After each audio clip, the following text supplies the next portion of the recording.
Good morning. How are you doing? Happy holidays, by the way. Sidhani nimewambia hivyo hii month. Karibuni to the show. Merry Christmas. Happy New Year. I am allowed to say that. It's the second week of December. And guess what will be going on during the 3rd to the 4th week of December? One, we will be closing the show, at least PSC to enjoy, and then we will be having Christmas. But in the meantime, it's a pleasure to have you on board.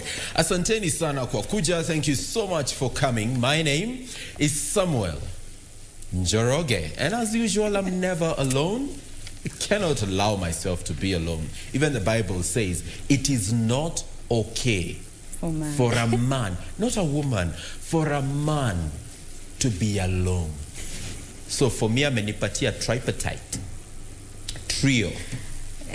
Hiyo ingine sitasema. Ndio hao umeona hapo. So we've got Jane Wamboi. How you doing? Hey. You good? I love the crown. Thank you. Looking good. Doreen. Yeah. How are you? I'm fine. Okinye and myself love your pants. We really do. Like, I wish you would see them.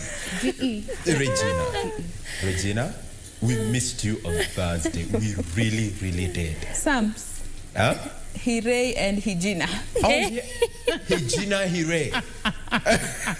Tafadhalini na Mumemuanzia mapema. It's a Monday. Mumemuanzia mapema. Sam, no. No, I'm adjusting my shirt because honestly, talk back in a clip collar, so kuna venye. But it's okay, we can do the intro and adjust that later. But it's a pleasure to have you back, Regina. Karibu sana. Glad to be on board. Looking all classic and royal in black and white. Oh yeah. Why? What will it do Thursday? I had places to be. And Okay. Nonetheless, you're back. I'm back. Nonetheless, you're back. And in your and oh my goodness. Oh yeah, then Arsenal lost yesterday to 0, and I'm always asking guys, where do you get the patience and the grace to support a team that is ever on the receiving end, losing end? But talking about sports, you know, Kenya made news globally in as far as sports is concerned, all the way from Iten to Valencia. That is none other than Kandia. They're taking the world by storm. We'll be giving you details in regard to that particular good performance by a Kenyan guy there. And also the women did well. We just got a silver in that particular race. But this 24-year-old athlete broke the world half marathon in 57 minutes and 32 seconds. How about that? That's a world marathon there for the world half marathon record by none other than Kandia. We'll be giving you details on that and so much more when we focus on stories that are making headlines in the last 24 hours, including that China and Russia are ready for large-scale rollout of vaccines, while at the same time, there's a lot of debate because the UN has decided to vote out marijuana out of, the drug list. So what does that mean? Are we going to legalize it? We'll be looking at those details in not too long. Good morning once again. Glad to have you on board. I'm Regina Manyara. Okay. Jane, from your end of things. Legalize. From my end of things. Monday. Puff. Wait. Oh yeah, serious. As it is tradition, every Monday we get to have conversations revolving around the family setup, and today we're going to be talking about child marriages. Yes, it is still a problem that we're dealing with this 21st century, and especially Kenya as a country. Imagine we are ranked 18th in Africa when it comes to child marriages. Yeah. Top 20. Top 20. So that clearly shows it is a big problem, in as much as we have been hoping that, we are bringing it to an end, in as much as there was a commitment that was made back in 2014 to try and eradicate child marriages by 2020. But 2020, vile mambo imetuonyesha, we are yet to take stock. We see how far we have come, the progress we had made, and how 2020 happened and it sort of regressed the progress that we had made over the years. So we are going to be having that conversation today with a lady who runs a safe house here in the city, to just who goes about, just rescuing these girls who run away from sad situations, or women who have been kicked out by their significant others, and more so during this COVID time due to violence. All that and so much more will be happening in not too long. Okay. Well, from my end of things, it's all about Iron Politics that's coming up at 8 a.m. And we'll be focusing on the BBI and the rhetoric that has been over the weekend. It all began on Saturday. Yes, it all began on Saturday during the burial of the fallen Member of Parliament, where we saw a robust conversation, actually an exchange between Deputy President William Ruto and former Prime Minister Raila Odinga. Should we or should we not have a multiple question referendum? I'll be posing that question to a panel that will be giving their insight in as far as that is concerned. Also yesterday, we saw the former Prime Minister ask a very pertinent question responding to Bishop Oginde. Remember, he was handing over the mantle when it comes to the leadership of CITAM to Callisto. And the question was, okay, he challenged the president and said, we need the church involved in as far as the BBI discourse is concerned.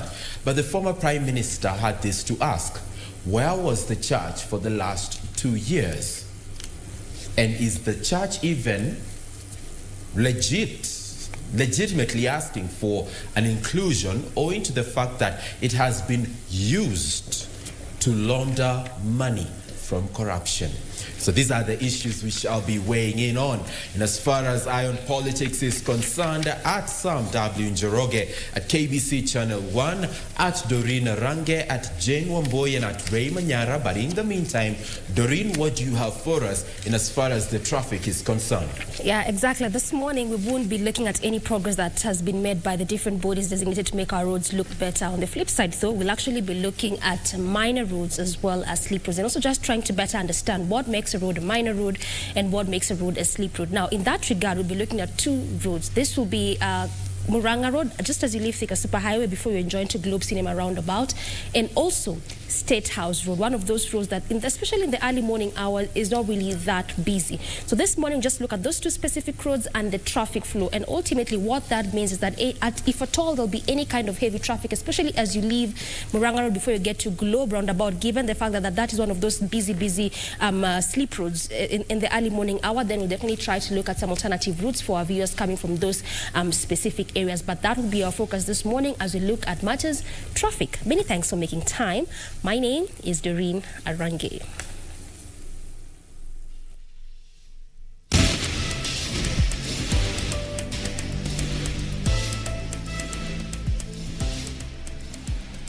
Now, speaking of slip roads, let's just begin from the first road. I mentioned that we'll be looking at two specific roads this morning, and I want us to start with the Muranga Road. This is actually before you get to the Globe roundabout.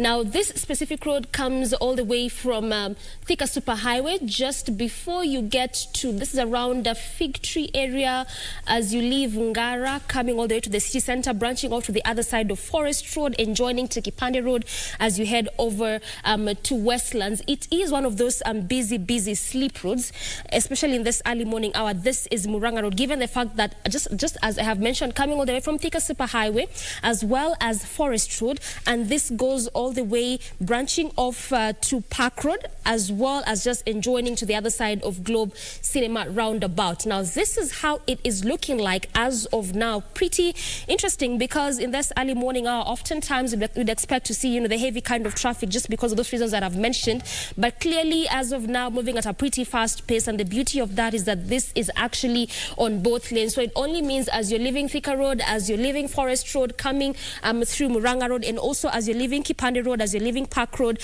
leaving the Globe roundabout, still coming the same route before you get to Thika Superhighway. On those two specific lanes, moving really fast, no traffic at all, green all through. However, on the inner lane, looks like things are changing, and this is just happening right this very minute as I'm speaking. And look at that, how the colors are changing from orange all the way to red, and this is actually on the inner lane, meaning that as you leave again those areas that I've just mentioned away from Thika Superhighway, coming still with the same route before you get to the Globe roundabout, and specifically again on that inner lane there, that is just where there's heavy kind of traffic moving at a really slow pace. And again, that is just why we're seeing that red color. So I keep repeating that all the time just for our viewers to better understand what it means when you see the difference in colors there. But it looks like things are changing away, still on the same route, but on the same route again coming to the city center, looks like things are changing a bit.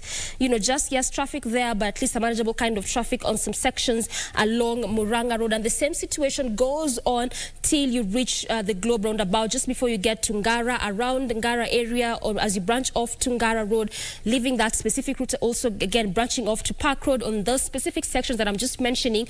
Also there, traffic beginning to slightly build up, but then also a manageable kind of traffic, and that is how it is looking like along this specific route. So yes, as of now, we've focused on traffic around the Globe roundabout. We'll definitely keep doing that even on our other subsequent traffic link-up segments, even as we look at what will be happening along State House Road.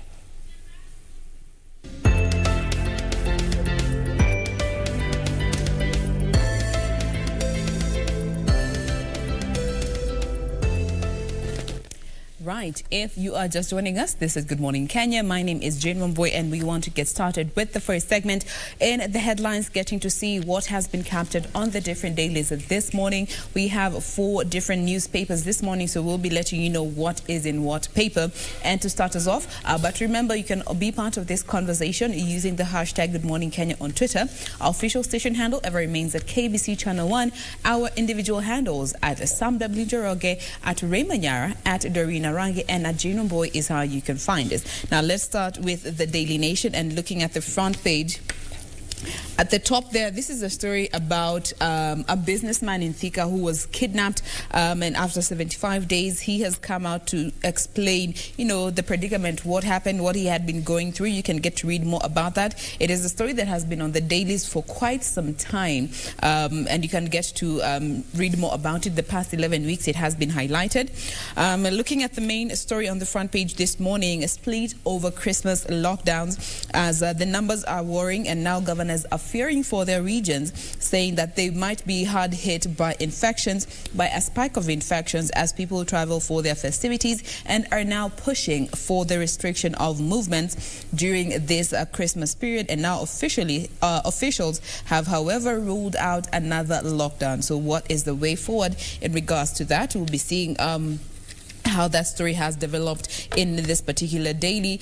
Looking at matters concerning Nairobi Governor Mike Sonko, as the Senate will now on Wednesday have a special sitting to determine the procedure to be followed in the trial of Nairobi Governor Mike Mbuvi Sonko, who was impeached last week. And this is what Speaker Kenneth Lusaka said when he received communication of his impeachment. We'll be giving you details of that in not too long.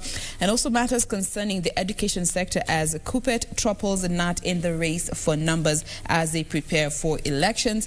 One last story that has been given prominence here on the front page of the Daily Nation is in regards to the health crisis as the nurses go on strike over pay. Now remember, last week on Monday, on Wednesday, we had a conversation in regards to what was happening in Mombasa, as the nurses had gone on strike and they vowed to not go back to work until their demands were met. Now the state is slowly but surely sinking into a state of crisis as more and more health workers down their tools. Details of all this and so much more coming as we proceed on with this segment in the headlines. Ray. Now, talking about stories that are making headlines, and we focus on the Standard this morning. And the front page, it's all about, Deputy President William Ruto, the road to Damascus. Quite an interesting header there for a main read there on the Standard. Let me just show you a sneak peek of how the front page looks like. Road to Damascus. I don't know if Sam is aware. Do you know the story about Paul, Saul, the road to Damascus? Absolutely, I do. Good. I do. The conversion, right? From Saul to Paul. Yes. Amen. Now, the road to Damascus, the evolving journey. November 18th, Ruto meets president for talks at State House. Says he loves the country enough never to be part of any war. Flies out to Dubai to season meat with Salt Bay. That's what it actually reads. November 25th, Ruto skips launch of BBI signature drive at KICC.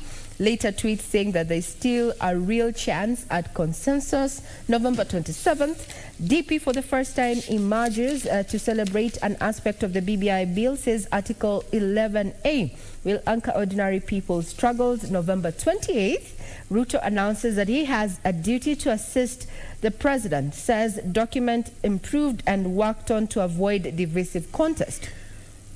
December 3rd, Deputy President allies meet, allows them to vent and issue a long-winded statement praising some BBI aspects and issues new demands. So what's next in this road to Damascus? That is between November 18th to December 3rd. That is what is happening and what has been quoted on the front page of the Standard this morning. Until the day he was hosted by President Kenyatta at State House 2 weeks ago, Ruto was determined to stop the BBI reggae. What has changed? We'll be looking at what is happening as far as the BBI is concerned and giving you details of where we stand, or rather where the country stands in regard to that issue. Then matters of health have also taken center stage in the front page of the Standard this morning. Doctors call off strike, ready to hold dialogue. We'll be giving you details about that. We have a report from Caroline Kamau who puts this into perspective. And as we're talking about 16 days of activism, a report says, or rather claims, that with COVID-19,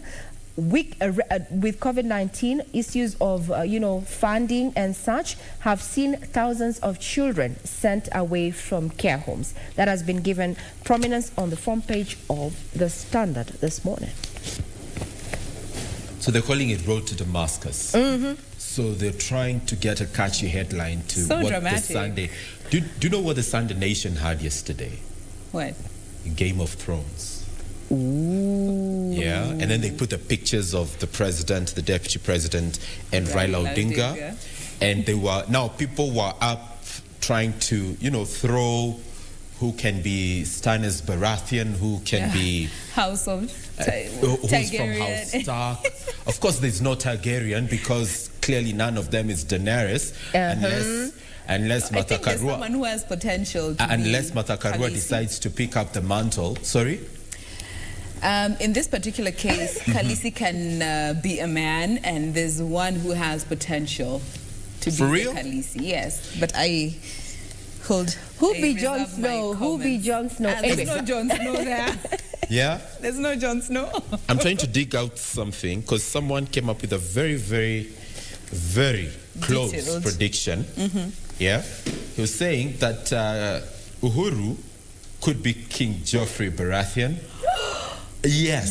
No. Ruto as Lord Peter Baelish. You remember that Peter cunning Baelish. guy? Yeah. Quite character. That's fine. And Raila is Lord Stannis Baratheon. There you go. Those are not my words, by the way. That's a prediction from a friend. We were just having this conversation online about who could be who. And that apparently could have been the note that we're going to get into the Star. And the main caption was Game of Thrones. Game of Thrones. Apogee.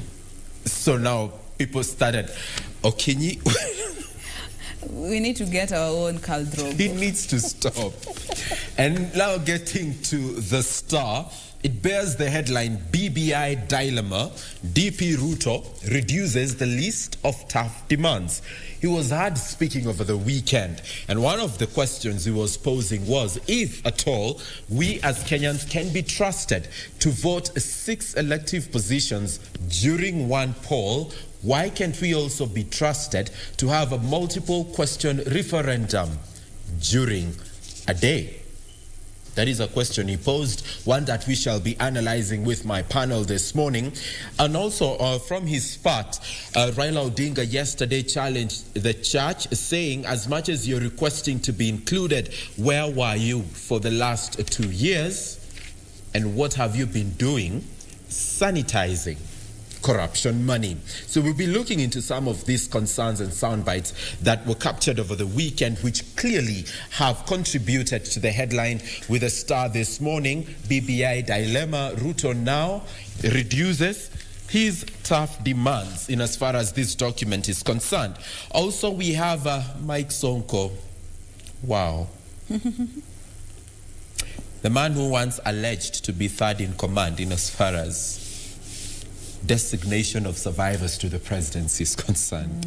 The hierarchy. Yeah, the hierarchy. He said he's the designated survivor. Now, inside Sonko's plan to scuttle removal as Senate convenes to decide his future. We'll be looking into that in just a short while, owing to what is happening within the Assembly and the leadership of the county government. The key points of focus now will either be the Senate or the courts, or even both. We'll be giving you that analysis in just a short while. Also, what we call a landmark ruling has been highlighted on the front page of the Star.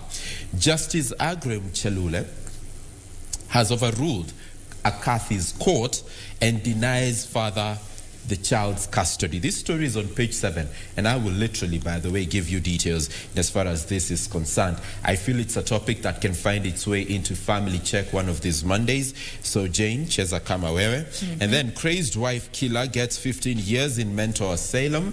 And we also have an opinion piece by Sami Gatera there, talking about nothing wrong with laws. The problem is us when it comes to implementation. That is the front page of the Star for you this Monday.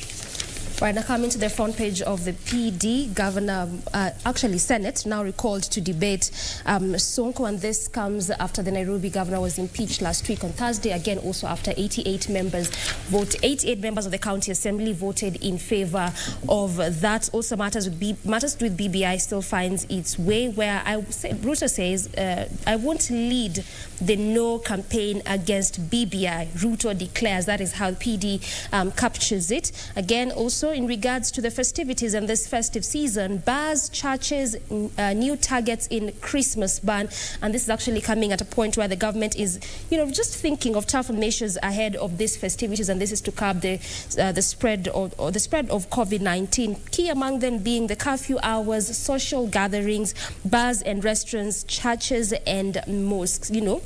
And if I could just, go through the curfew hours just slightly, what they are probably thinking and how it has been captured is that the government is reportedly considering reviewing the curfew hours from currently 10 p.m. to 8 p.m.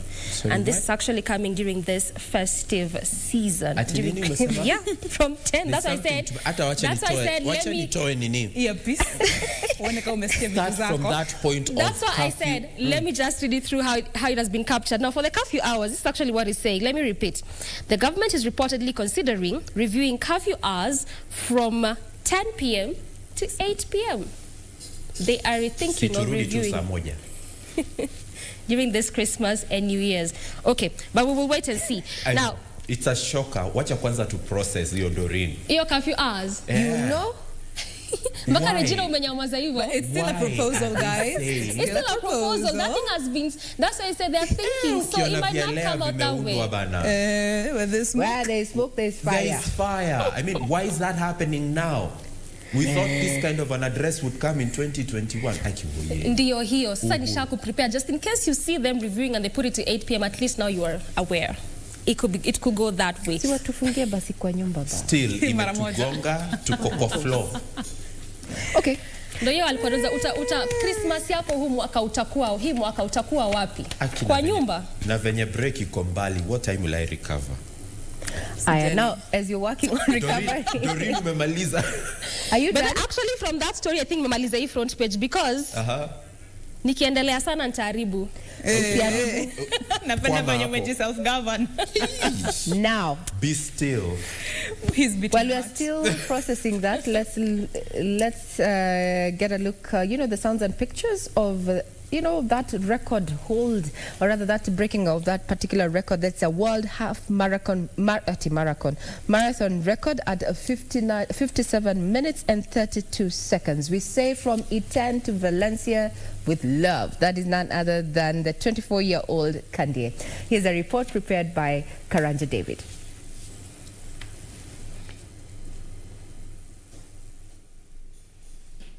But it's Candy. Look at that steely expression on his face. Candy now once again surging. Candy becomes the first person to run 4 sub-59 half marathons in 1 year.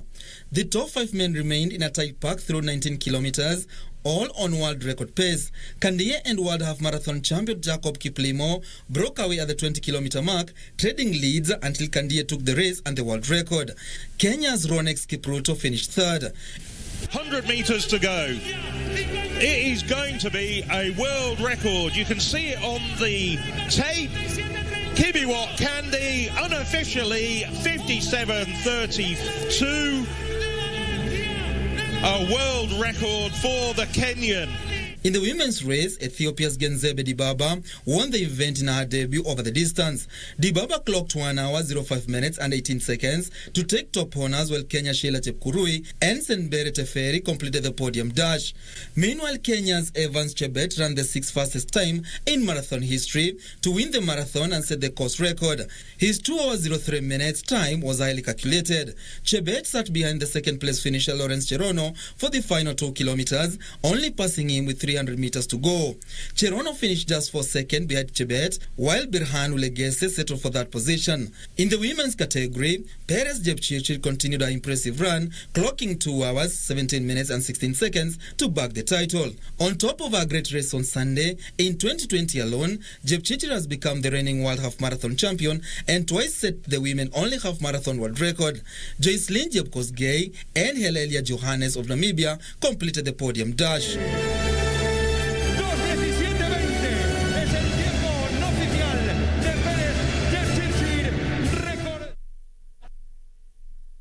Indeed.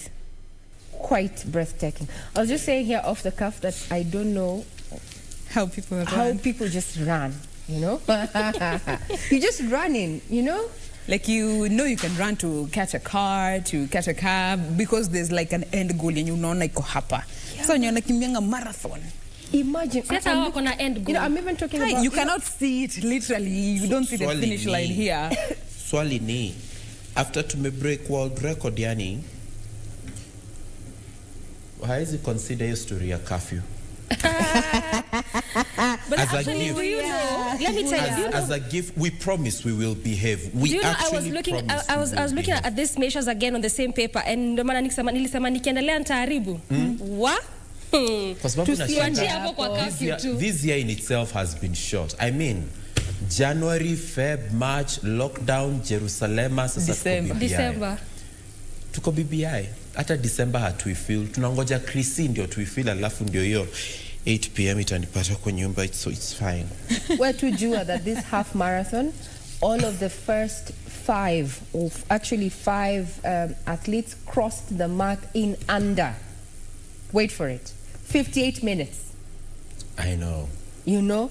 And listen to the names: Kandie, Kiplimo, Kipruto, and Alexander Mutiso. Congratulations to them, by the way. Focus on the names. That's Alexander so Mutiso there. Then also the women did quite well. We ended up getting a silver there from Sheila Kipkurui, who did her race in 1 hour, 5 minutes and 39 seconds. Congratulations. Indeed, we took the world by storm. We continue setting the pace, especially within, you know, athletics. Let's not talk about Gore's performance for the CAF qualifiers. We're still... Or even, you know, thinking about it. Then we have Arsenal as far as international games are concerned. Let's not dignify some things. So, yeah. Let's not dignify some things. We are having a very good moment celebrating world records. There's no way we're going to have an Arsenal under 2. No way. But you have to talk about it. I mean, we shall, if we must dignify it with a response. But not on the same breath. The rate of losing and, you know, kujibamba, then what is wrong with you? We are behaving like a radio frequency. I mean, honestly, if you belong at the bottom, get there, stick there. It's your place. No. At the bottom of the food chain. If your place is the bottom of the food chain, you still have a role to play at the bottom of the food chain. And you must be there. Now, so talking please, about remember, kubali aishe. Arsenal that lost to Tottenham yesterday is the same Arsenal that beat Manchester United. So, yeah. So they're behaving like, you know, radio frequency up and down. Yeah, on that note, we take a short break. An antelope trying to hunt a lion. Who does that? Okay, fine. We take a short break when we return.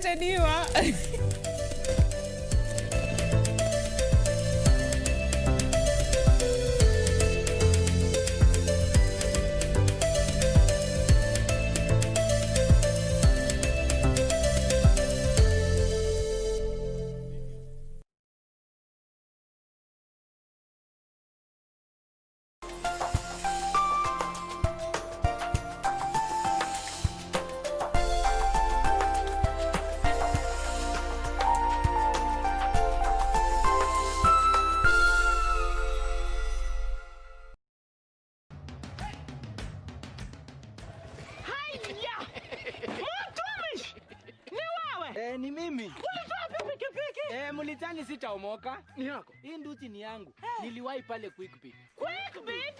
Quickbit imekuja kusaidia wananchi kama sisi. Nilinunua 399 shillings. Juu nilikuwa the lowest unique bidder. 399 shillings. Quickbit shilingi moja unaweza nunua pizza. Shilingi 2 unaweza nunua microwave. Shilingi 5 unaweza nunua hata gari. So tupeleke huko hata mtu aende huko. Jiunga na Quickbit ni rahisi. Enda kwenye M-Pesa, bonyeza paybill kisha weka business number 4032353. Kwenye account weka kodi ya bidhaa unayotaka na bidi yako ya chini zaidi. Kwa mfano TV 16. Kisha weka shilingi 20 tu kama idadi yako. Weka bidi yako pia kwenye www.quickbit.co.ke. Kumbuka, bidi ya chini zaidi ya kipekee ndio ununua. Quickbit, bidhaa bora kwa bei ya chini. Ini last botamas kwa kalenda ya mamasta majima bazenga. She's so expensive, okay. Niweke kwa inamba buda boss tuma kitu na tumepia na ya kutoa. Line already, it's time already.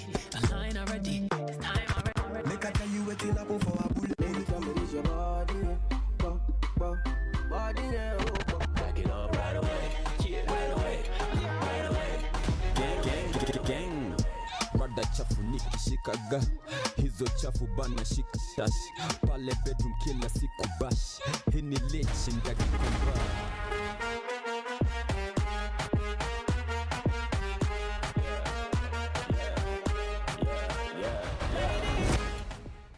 Tonight on KBC Channel 1. Somebody will have to go to Takshashila in place of Ashok and put an end to Kichak's brutal tyranny. I will fulfill my brother's incomplete dream. I will proceed to Takshashila. May you emerge victorious. I apologize, but I forgot your name. What was it again? Ashok. Ashok? Tonight on KBC Channel 1. Anjana, I thought things were okay. Hebu niambie, uko na nini yangu? Bana, it's about time. Time ya nini? Suli niambie utanisaidia na mambo ya ambasi. Wait, swambi pole. When did I become the enemy? What have I done? The truth has come out. Okay, it needed to come out, so I'm coping the way I know how. By hurting me too? You think I'm just skipping along, happy as can be? How's Mom? I'm okay.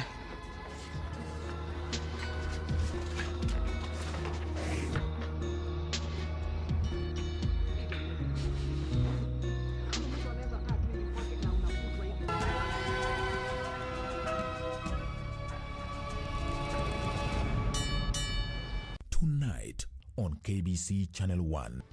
I'm going to make you pay for what you did to me. Come here. Hey, you're the one who had me kidnapped. What?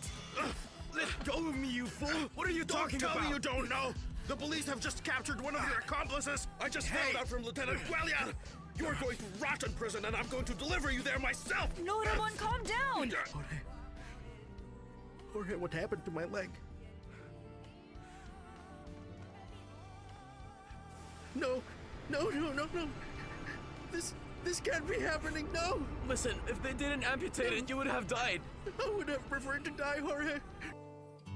In love with Ramon.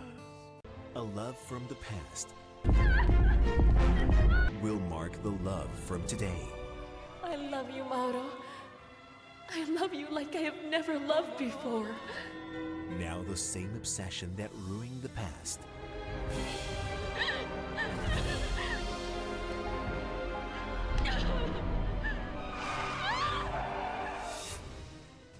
try to destroy the present.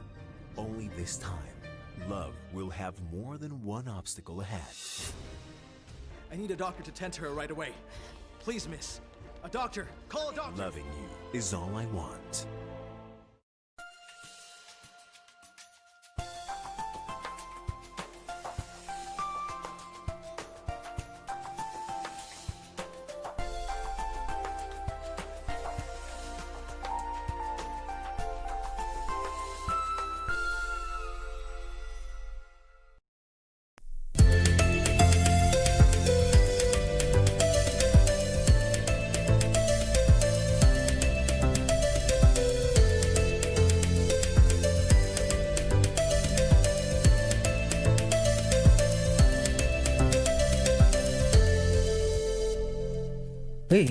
I was adjusting my hair because the conversations here are about soaps. Loving you is all I want.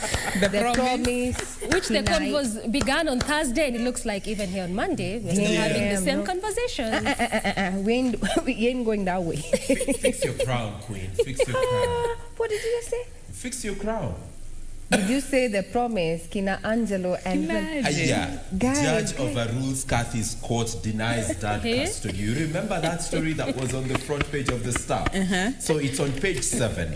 And Justice Agram Chalule overruled a Kathy's court decision which had given the father partial custody to the child, arguing that Kathy's court do not have jurisdiction over children cases.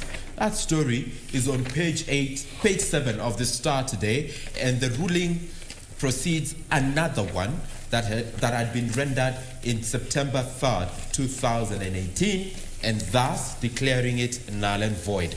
You will find those details in that particular daily this morning. Now, talking about courts and, the changes they're in. Someone who is going to be, we're going to be really focusing on what is going to happen to embattled Nairobi County Governor there, that is Mike Sonko, given that we're expecting to have a special sitting on Wednesday that might just determine his fate. Is he going to survive that, or is it going to just turn out what happened to Ferdinand Waitito? Now, our reporters have prepared a report to just give us, headway in what we're expecting on Wednesday, and this is the report. The controversial ouster of Nairobi Governor Mike Mbuvi has ignited an intense legal and political battle. On Wednesday, the Senate will vote on how to proceed with its consideration of the decision by the Nairobi ward representatives to oust the embattled governor. Kama bunge la Senate tulikuwa tumeenda recess, but we have a special sitting kwa sababu MCS wa Nairobi wameimpeach governor wao.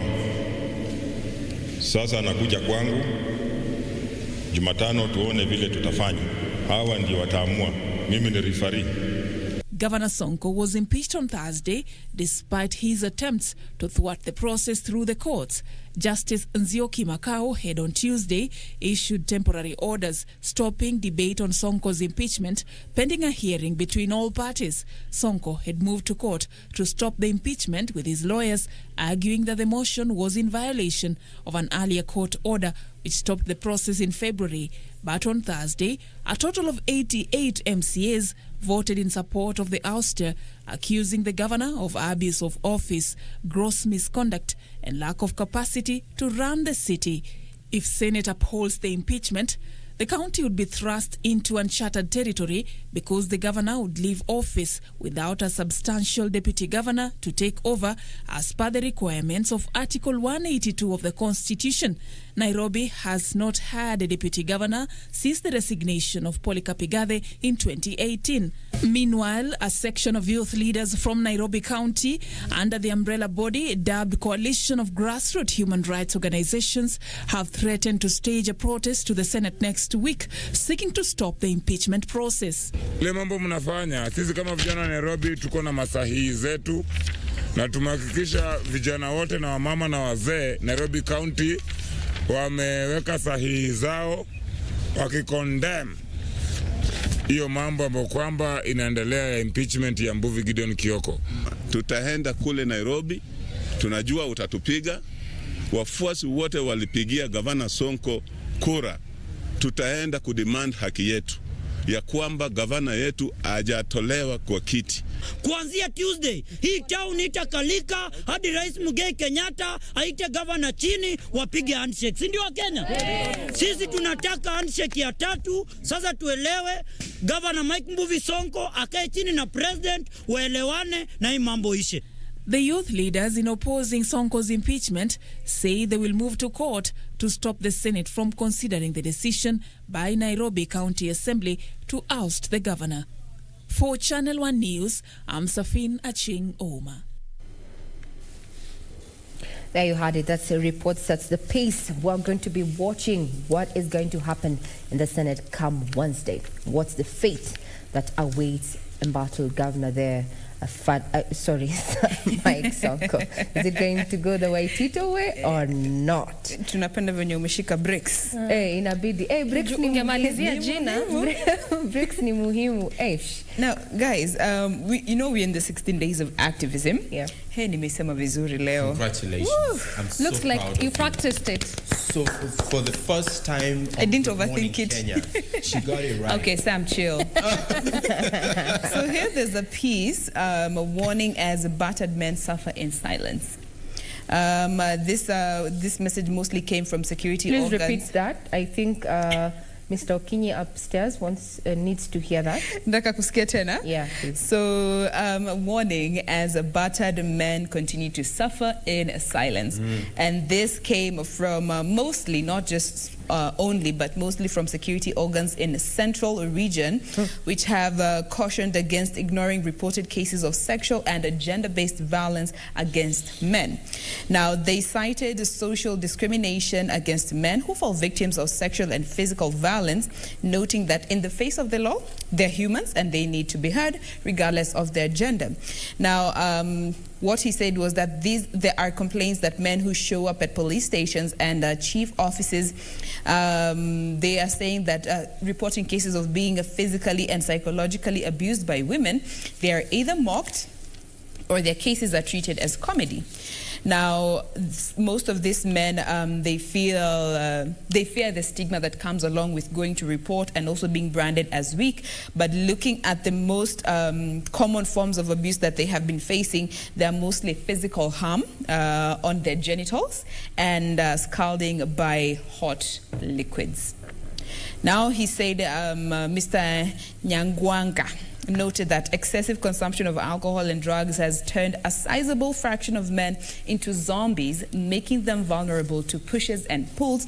And he further on went to say that it is up to men to first learn how to live responsibly and in a manner that will restore respect from our women. Violence against men. I can't believe. Unajua.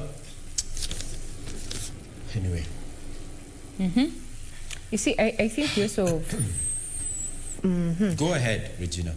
You know the way when you're growing up, you're told men shouldn't cry? That enculturation that men should not shed tears, it's weak.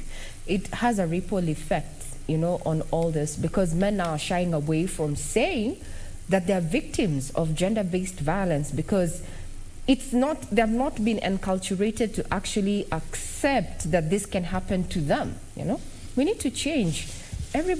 We all cry at some point. That's why we all have tears, isn't it? But it's good to speak about, ills that are done, especially gender-based violence towards men. There's nothing to be afraid of. You need to speak out so that you can get help, Even as you talk about speaking out, there was another similar story. I think it was last week, and it was also in the People's Daily. And it was just giving the percentages of the same issue, and they mentioned that the major problem, even when it comes to men, is that they don't talk. They don't speak. Men also cry. Can we normalize just being emotionally aware? Whether you're male or female, just be emotionally aware. Because we are human beings, and we are all emotional beings. Yeah. Sam, what say you? Napitia story ya Harmonize. Tunataka kusikia that issue that Jane has raised there, that men are suffering in silence simply because the stigma. Harmonize right now could be suffering in silence. Ile mbio amepelekwa na Sarah, my friend. Paka akamwambia, I loved you for the person I thought you were. I gave you all the happiness which you failed to reciprocate. You revealed to me you're a man with no respect, a liar, someone who doesn't know how to keep a wife like me. FYI, stop saying that you can father a child. We both know that you can't. And she attached a DNA report to that, saying hata ule mtoto anafikiria ni wake, si wake. You know, they say women have the power to build and break nations. That's very true. Sioni 16 days activism pia. I'm even wondering, was that necessary? And this is all on Instagram, by the way. On the socials. Was it necessary? On the socials. Kwenye kila mtu anaona. You remember this conversation? Been talking. Regina, you remember this conversation we were having just before we went on air with Leslie upstairs? Yeah. The fact that sometimes, not to disregard what Harmonize is going through, but, you know, the fact that maybe he thought he was in control, but behind the scenes, udema like, Anampa macho. You don't know, you are... Your career is thriving because of my silence. This is something I regard as shameful, disgusting. I don't know.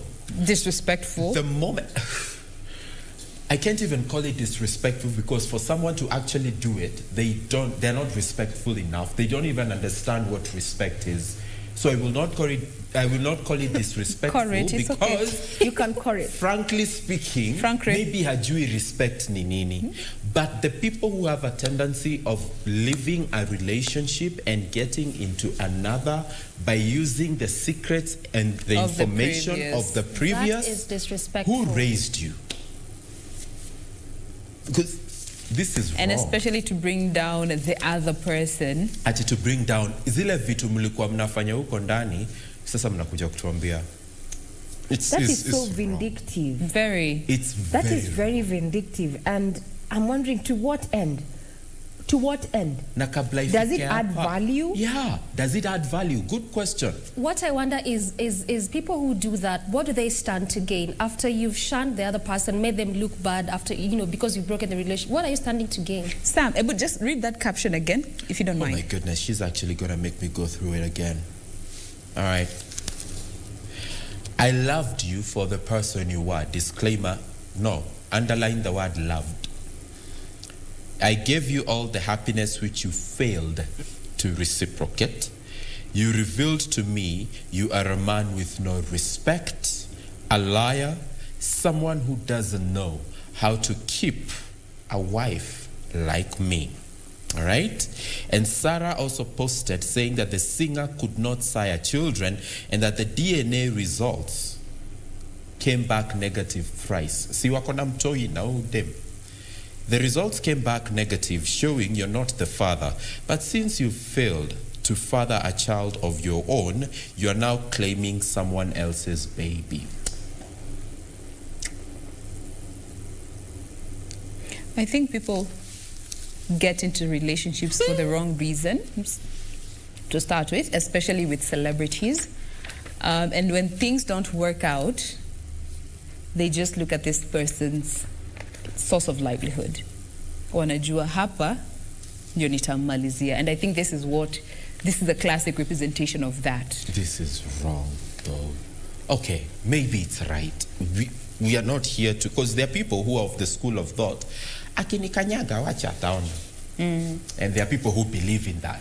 There are others who believe, kuanika relationships kwa social media by the there are others who believe ikiisha, imeisha, let's walk our separate ways. We had what we had, and that's it. It is what it is. And that's what we call maturity. Exactly. Go your way, I go my way. Haikuwaka. You just leave it at that. At his screenshots. Then you post all of a sudden you now want to tell everybody what I could and couldn't do. But you know something? Huh? The advantage is that if you're stripped off, you can still get another garment that is better than the one you are wearing. It's true. If someone strips down your garment, get a better one. Have you guys caught wind of this project that Eric Omondi is on? The one that he's Wife taking material. women to the river to audition as wives? Yes. Okay. Parading different girls there. Na kwa hiyo mix kuna mwanaume alimtumia nini? Audition. Akamwambia anaweza. There's a Frenchman. But anyway. Amwambia anaweza mbaya. Aya, now let's go to the international scene. Before we get to go to the international scene, let me just look at the story of health workers, given the fact that it's a follow-up, because we also had it last week, and this is in regards to the looming strike, which is slated to actually begin today, with the main caption: health crisis looms as doctors turn down state offers, where actually the government had announced a mouth-watering 6.3 billion comprehensive insurance cover and PPEs worth 3 billion in a bid to avert the planned withdrawal of services, whereby the doctors are set to join other health workers. Other health workers in the sector. This is in regards to this nationwide strike, and just I kept mentioning all the time is that they were crying because of so many. They're complaining rather because of so many things. There's the matters with PPEs, their allowances not coming in on time, insurance covers, and this is what the government had proposed to give to them. However, they still say that all this hasn't been met, and this is actually a statement from Mwachonda, who is the Sec-Gen KMPDU, where he says that all doctors, including those teaching in universities, will stay at home, and that is expected to begin today. Now, talking about that, our reporter Caroline Kamau also put that issue on the impending strike into perspective with this following report. Solidarity forever, for the union makes us strong. The country is staring at a possible health crisis following the lapse in a strike notice by the Kenya Medical Practitioners and Dentists Union, Kenya Union of Clinical Officers, and the Kenya National Union of Nurses. The unions were issuing the strike notice on various dates, demanded the government guarantees them a safe working environment in the wake of the pandemic.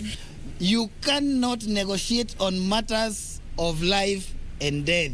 In a statement, KNUN and KUKO have maintained the strike will go on as planned. On Saturday, KMPDU called for a press briefing on the impending strike, only to cancel it within hours, promising to communicate on the way forward at a later date. This is the third attempt by the health workers since May to boycott services, with earlier strike notices aborting. They are doing the same thing they have done over the past 2 occasions where we have had to go before them on mediation or arbitration. They are telling us we have to segregate the issues and then we let them handle.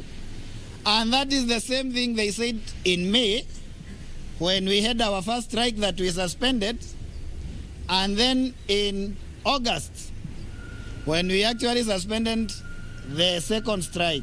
They're accusing government of doing little to equip healthcare workers who continue to succumb to the virus. We are seeing now frantic activity to start engaging. So there's a meeting called at the Ministry of Labour yesterday. And the plea is one, and we put it very clear, and I put it myself also very clear to them. Can we dialogue? Can we conciliate? But the question is, the experiences that I've just narrated, that are currently ongoing, that are realities, can they wait for another 14, 21 days? Among the issues in dispute include provision of adequate PPEs, all officers categorized as vulnerable groups be exempted from active frontline duty, comprehensive medical cover, promotions, redesignation, and harmonization of health risk allowance, among others. On Thursday, Health CS Simon Chelugui called on the medics to postpone the strike and continue with dialogue, outlining some of the measures by government to meet their demands, including ordering KEMSA to release all PPEs, NHIF to offer comprehensive medical cover, and setting up of a multi-agency committee to look into health workers' grievances. Continue to prioritize the safety of our frontline medical workers and ensure that they have the best possible environment to work in, especially now that the country is confronting the second wave of COVID-19. Despite this, the healthcare workers have maintained they will not cede ground. We have not had any engagement with the government, more specifically the Ministry of Health and the county government under the COG. And this is to mean that they do not prioritize issues of health in whichever manner. Since 2010, the healthcare sector has experienced chronic labor-related disharmony, largely blamed on devolution of healthcare. Over 3,000 healthcare workers have so far contracted the coronavirus, with over 33 more succumbing to the virus. It is now a game of wait and see if they will make good their threat and go on strike at a time when the country is battling a pandemic. Caroline Kamar reporting for Channel 1 News. Indeed, that's where we stand as far as the health sector is concerned. We'll be keeping tabs on that as the week proceeds. Now, onto the international news and quite, the debate here. Do we legalize it or not? Now, music celebrities puff up the global marijuana trade. Now, all over the world, over 50 countries have legalized weed for medicinal use, while 6 have allowed its use for recreational purposes among adults, with the global cannabis market tagged at $340 billion. Now, Asia, North America, and Europe are leading the way. Now, just about 2 months ago, within Africa and the larger East African region, Rwanda approved, cannabis production for export, despite its use in the country being illegal. They joined Zimbabwe, Zambia, Malawi in legalizing the growing of cannabis for export.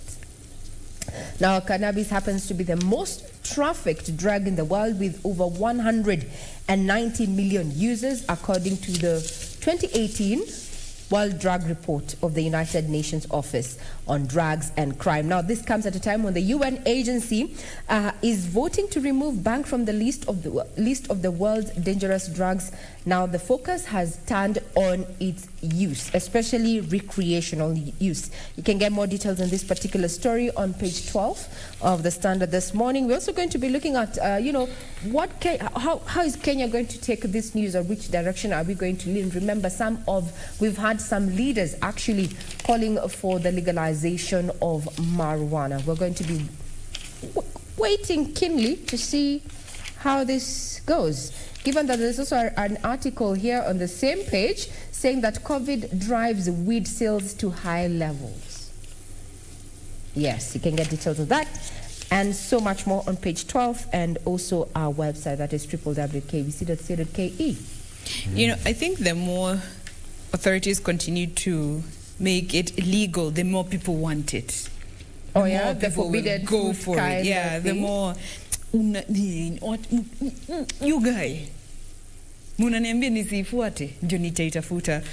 But for me, I think if we legalize it, then the value of the commodity goes down. I don't know. Is it medicinal weed or just weed?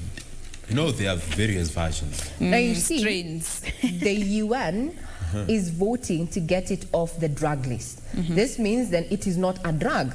So then how are we supposed to... But it can remain to be an herb. Herb. It's always been the herb. Holy herb. Herb. Yes. It has always remained so. Busia mothers have an issue. With what? Only half of Busia mothers breastfeed properly. Why? Failure by men to fully support their wives has meant most of them don't seek health services. And also, you remember that other conversation about bodybuilders? Taking breast milk. Yeah. I don't think people really understand. Bodybuilder akitoka gym, akienda home, anataka yake na anaambia wife anataka tot. Breastfeeding is a journey that is underestimated.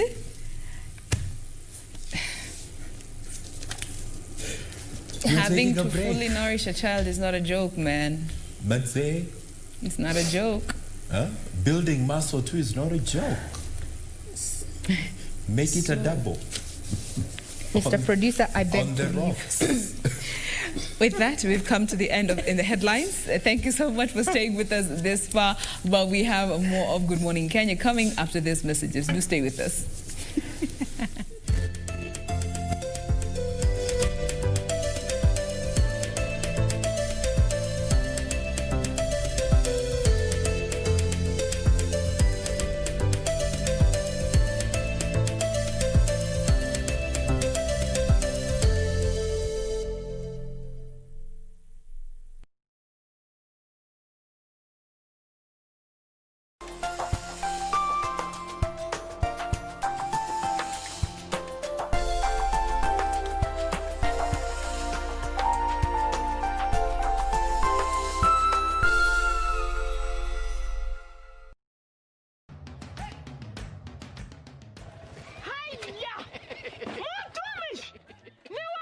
Ni mimi. Ulitoa pikipiki? Mlitani sitaomoka. Ni yako. Hii nduthi ni yangu.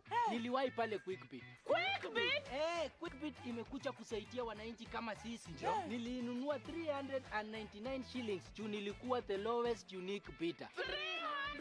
399 shillings. Quickbit shilingi moja unaweza nunua pizza. Shilingi mbili unaweza nunua microwave. Shilingi tano unaweza nunua hata gari. So tupeleke huko hata mtu aende huko. Jiunga na Quickbit ni rahisi. Enda kwenye M-Pesa, bonyeza paybill kisha weka business number 4032353. Kwenye account weka kodi ya bidhaa unayotaka na bidi yako ya chini zaidi. Kwa mfano TV 16. Kisha weka shilingi 20 tu kama idadi yako. Weka bidi yako pia kwenye www.quickbit.co.ke. Kumbuka, bidi ya chini zaidi ya kipekee ndio hununua. Quickbit, bidhaa bora kwa bei ya chini. Coming soon on Y254 channel. Karibu home Buddha. Huku ni kwa mother. The first time I saw you, I asked myself, is your father a terrorist? Auola nshata. Reality ni tunarudi ocha leo. Niliwakosea nini?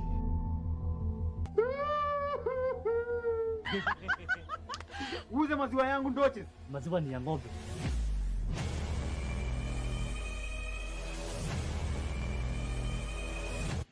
Inaonekana hii mtaa tuko na kamajisheni fulani. Bete, kwani unaenda wapi? Naenda kumasaji farasi, alafu nikimaliza ni chanue nywele. Nitakuwe. Utadu? Nitakuombea. This program is brought to you by the Kenya Film Commission and KBC.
And at exactly 3 minutes past 8 a.m., it is time for our next traffic link. Just as I had mentioned earlier on, that today we will be focusing on any projects, being done by Kenha and Kura on this major roads or even some sleep roads. We'll be focusing on the traffic flow, and this is specific to two roads. Muranga Road, leaving Thika Superhighway just before you get to the Globe Cinema roundabout, as well as State House Road, given the fact that these are some of just those two sleep roads where there's normally heavy kind of traffic, especially in the early morning hour. If you can remember earlier on, at least on the fast road, which is Murang'a Road, there was no traffic at all, smooth sailing, moving at a pretty fast pace. But now we want to check if that situation is still the same or things have changed. Just as I had mentioned, this is one of those busy roads. Now look at how it is looking like right this very minute. This is now Murang'a Road. I had mentioned earlier on that it was green all through, which only means that there was no traffic moving pretty fast. And just as I had said earlier again, is that this specific slip road comes all the way from Thika Superhighway. So again, one of those busy roads. And this is how it is looking like. Heavy kind of traffic, not moving at all, just at a standstill. And again, this is what this maroon color just means. So where you're seeing the maroon actually in that inner lane, it just means that there's heavy traffic, not moving at a standstill. Now where I'm seeing the orange, it only means that traffic has begun to slightly build up, but it's a manageable kind of traffic. On the other side, which is actually on the other lane, this is as you leave Globe Cinema roundabout, as you leave Ngara Road, as you leave Kipande Road all the way from Westlands and joining to Murang'a Road before you get to Thika Superhighway. On that specific lane, moving pretty fast, no traffic at all, and that's why we are seeing that green color there. Now, the reason why I wanted us to focus on slip roads this morning is simply because we haven't seen any kind of roadworks, especially on some of these roads, and they are also very instrumental roads, just like major roads, given the fact that slip roads are those roads that either get you on or off a major road or a major highway. And this specific one is one of those because it comes all the way from city center just through the Globe Cinema roundabout before you get to Thika Superhighway, and also coming from that same highway as you get to the Globe roundabout. And it looks like things are not changing at all. The same traffic continues as you branch off to Ngara Road, which again goes all the way to the other side of Kirinyaga Road, just before again you get to the other side of city center. There's heavy kind of traffic on this specific route, and in as much as yes, colors, the color is changing a bit from maroon to red, there is still the heavy kind of traffic, only that it is now moving but at a very slow pace. So the same situation continues all the way till you get to around the Globe Cinema roundabout. Also again one of those busy roundabouts as it comes all the way from Kipande Road, again still coming all the way from Westlands, actually branching off to Kipande Road. So Kipande Road again is one of those slip roads as well, as it comes from Wayaki Way through Westlands, branching off to this specific route, again through Globe roundabout to the city center, as well as the same roundabout coming from Murang'a Road, which is what you're looking at. The same roundabout going to city center, all the way through Moi Avenue, as well as branching off to University Way roundabout. So clearly this makes it one of those busy roundabout. But at least the beauty of this specific roundabout this morning is that there's no heavy kind of traffic, given the fact that again also it's one of those roundabouts, just the way I'm mentioning to you, quite a number of roads branches off from this specific one. There's minor roads as well as slip roads just from this major roundabout, and also coming again from one of those major highways, which is Thika Superhighway. So ultimately we'd expect to see the heavy kind of traffic, especially around this specific roundabout. But I can tell you for sure in the next hour there really be heavy kind of traffic on this roundabout. So if you're coming from the areas of Westlands through Kipande Road, also if you're coming from the areas of Thika Superhighway through Murang'a Road, again if you're coming, which area is this? Actually, those two areas. Also, if you're coming from still, which is Wayaki Way through University, we're around about all these specific roads that I'm mentioning, coming from all those areas, coming to the city center. If at all you're coming from those areas, then this is clearly the best time for you to do that, because around the roundabout, in fact, it's green all through, just on some sections where there's a bit of traffic. And I can say a bit of traffic because it's actually on some specific sections where there's a bit of traffic, and that is actually on that section as you branch off to heading over to Moi Avenue on that slip road there. Also, as you branch off heading to, which road is this? As you branch off again heading to Moi Avenue, and also as you branch off heading to University Way roundabout, actually heading to University Way, leaving the roundabout, that is just where there's traffic, only on actually when I said sections, that's what I meant. So that's where there's actually traffic. But the entire roundabout, as you leave Thika Superhighway through Murang'a Road, as you leave Wayaki Way through Kipande Road, on those other sections, at least it's a smooth sailing, no traffic at all, moving at a pretty fast pace. But it looks like things around Murang'a Road and is not changing at all, just heavy kind of traffic. So again, for our viewers coming from the areas of Thika Superhighway, if at all you're coming to the city center through that specific road, then you clearly have to make do with that traffic. I had mentioned also that we'll be looking at State House Road, which is again one of those sleep roads. And again, just to bring that back to our viewers. So when I say sleep roads, just as I had mentioned, it actually means that these are one of those instrumental roads. Not major roads, not highways, but they either get you on or off a major road or a highway. This specific one, State House Road, again, normally it's not one of those busy roads, given the fact that it only serves private vehicles. And also from State House Road, it branches off to Nyerere Road, which is a road that leads you all the way to Valley Road. So again, also, it's normally a very good alternative route for those coming from the areas of Wayakiwe, coming from the areas of Westlands, coming actually from City Center. If at all you want to go to the areas around not Westlands, but if you want to go to the areas around Valley Road, Mbagathi Way, and you do not want to do the traffic along Uhuru Highway, then State House Road as well as Nyerere Road normally serves as a very good alternative route. But it's only one of those roads that just serves private vehicles. So it only means for public vehicles, then they have to use Uhuru Highway. So let's look at the traffic flow on that specific road, try to see if at all it can still serve as a good alternative route for private vehicles, if at all you're going to those areas that I just mentioned. And yes, it actually can, because it is green all through. So that green just means that there's no traffic. And actually this leaves the roundabout going all the way just before you get to Valley Road. So those are our roads this morning that we are focusing on, trying to look at some alternative routes for our viewers going to various parts around the city center. But at least as of now, this is how it's looking like along State House Road as well as Murang'a Road.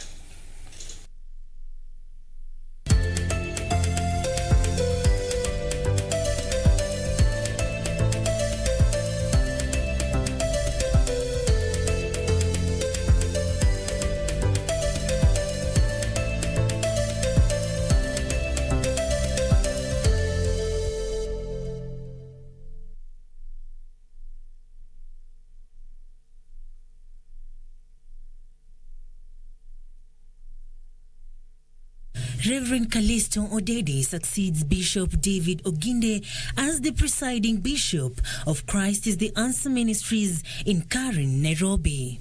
In the name of the Father, and of the Son, and of the Holy Spirit.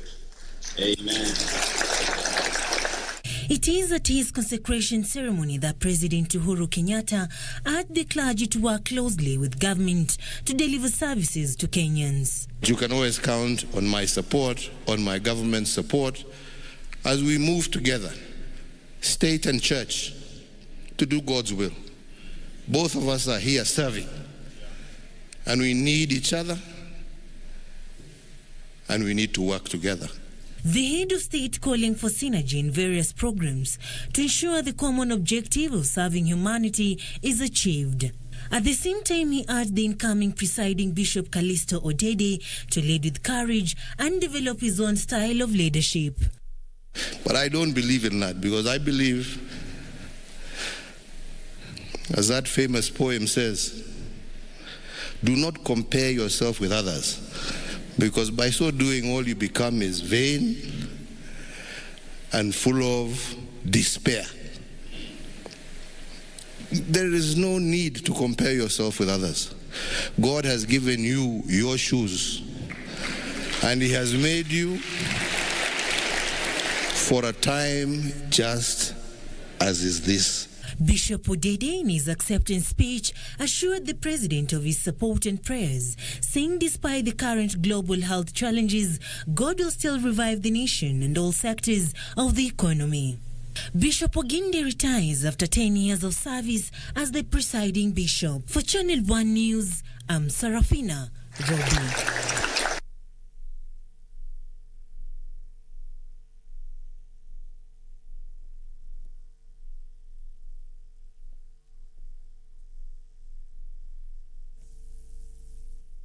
Live via Zoom. Bishop, welcome to the program. Thank you very much. Right, maybe before we get into everything else, how do you feel having handed over the baton to Reverend Callisto?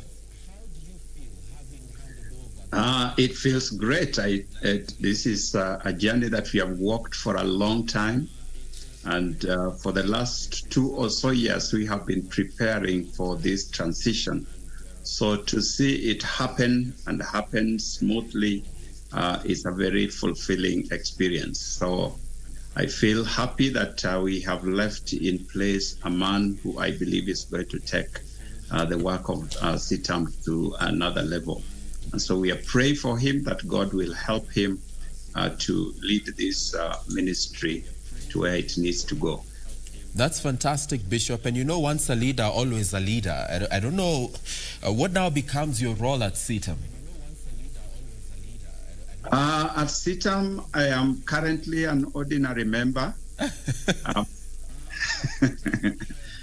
Yes. So I'll be proceeding on a sabbatical just to pray and reflect and see what God has for me next.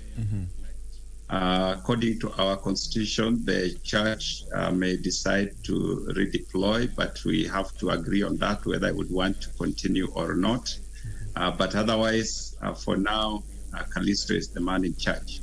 All right. Thank you so much for that. Now, let's get to a bit of statements that were made during this transition, and one of it being your call for the president to involve and engage the church in as far as the BBI discourse is concerned.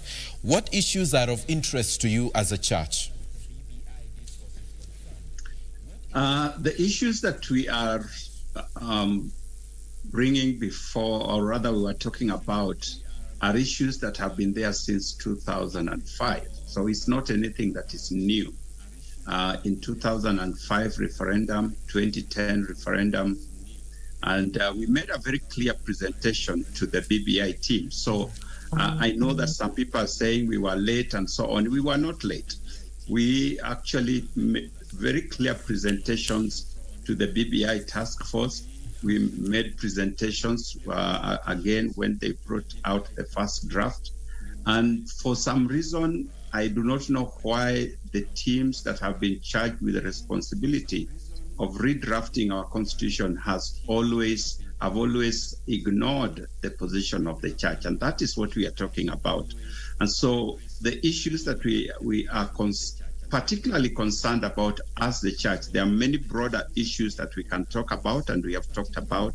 But the particular issues are specifically issues to do with matters of family and how families are formed, and then the matters to do with life and the whole issue of abortion. So these two issues are particularly significant. We have raised other issues concerning the international treaties and how they are domesticated within our own country. These are issues that are of concern to us because we have to protect ourselves against anything that will undermine the values and ethos of the people of this country. And so as a religious community, beyond just the church, these are issues that we are particularly concerned about, and we raised them. We have made very clear presentations. Unfortunately, they have not been taken on board. Been taken on board? That's what I hear from you, Bishop? Yes. Okay, let's take a look at a thorny issue, and of course that is on the expansion of the executive. What would be the voice of the church, or even not the church, maybe your voice as Bishop Oginde on this matter? The expansion of the executive is an issue that we, for us where we sit, is a main concern about the BBI. You know that over the years, this country, we have fought over the issue of leadership. 2007 was the worst of it. 2017, it was there. And the general feeling that has been there among Kenyans is that this place of the winner takes it all, leaving out other people, is not the right way to go. So there are people who then feel that they are outside of government, which is very strange because we thought that devolution would have brought us to the place where we experience government at the grassroots. Right. But there's still feeling that unless you are at the table at the top, we are out of government. And it is a perception It is something that Kenyans seem to believe in, and we see it all the time. And so resolving that has been a matter that as a religious community, as church, we have been concerned about. I think what can be discussed or debated is how it is done. Okay. So I do not think that this is a matter that we can run away from. It was the whole cause of the handshake, the BBI. You remember previously, I think 97, there was even this kind of agreement on how people can be incorporated in government and so on. So we believe that a solution that gives Kenyans the feeling that we are at the table is something that we are for. It is how it is done that can be debated. All right. I would like to pick your thoughts on what a former prime minister said yesterday during a church service, accusing the church of derailing the BBI process even after sanitizing proceeds from corruption. What's your take on that? I think that was, I can only say it was unfortunate, because if there is any group of people that have been consistent in the constitution-making process, it is the church. All the way from the days of fighting for reforms, the church has been at the forefront. Politicians change sides all the time. The church remains steadfast, has never shifted.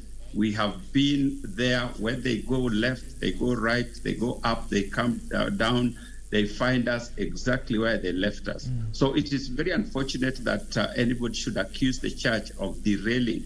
The church has no political interest in the process at all. The church has the interest of the nation. Everybody else that is talking has a political interest.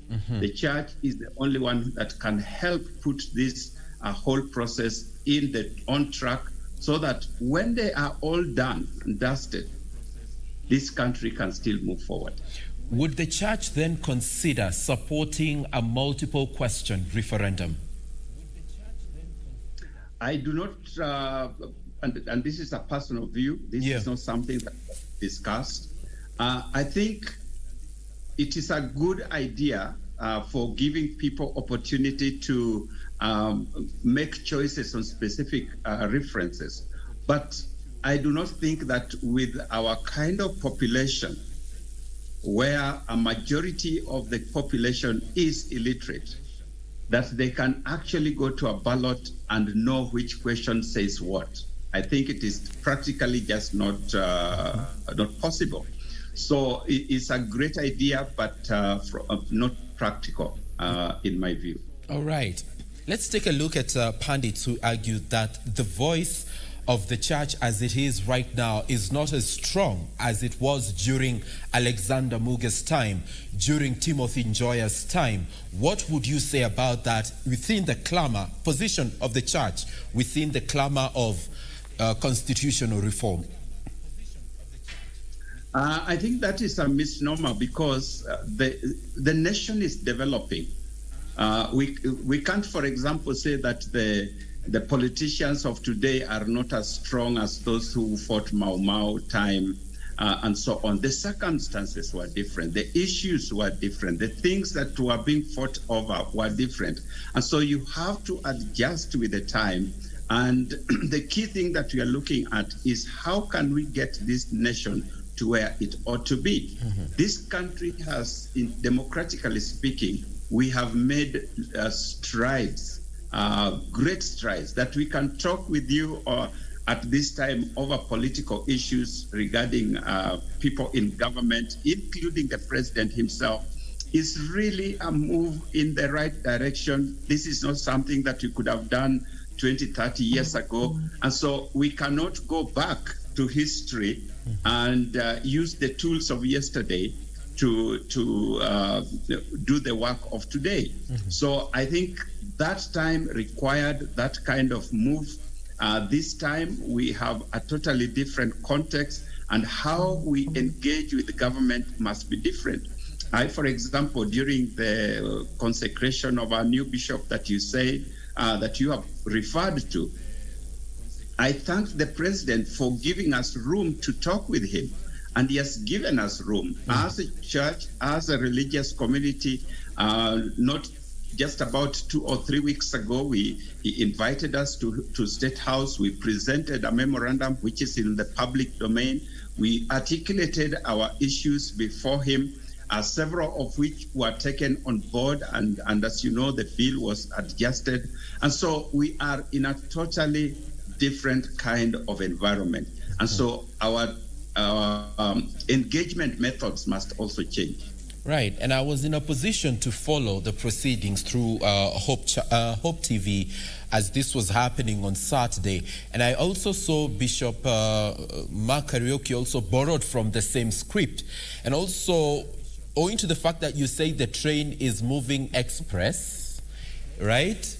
How soon do you expect to be engaged, Bishop? What's the question? Sorry. I beg your pardon. The question is how soon? Sorry, I missed your question. Totally understood, Bishop. Now, how soon do you expect to be engaged, owing to the fact that you said the train is moving express? That is not a question that I can answer because, as I said, the issues that we have been raising are known. They have been presented in different fora at different levels. It is up to those people who are in charge of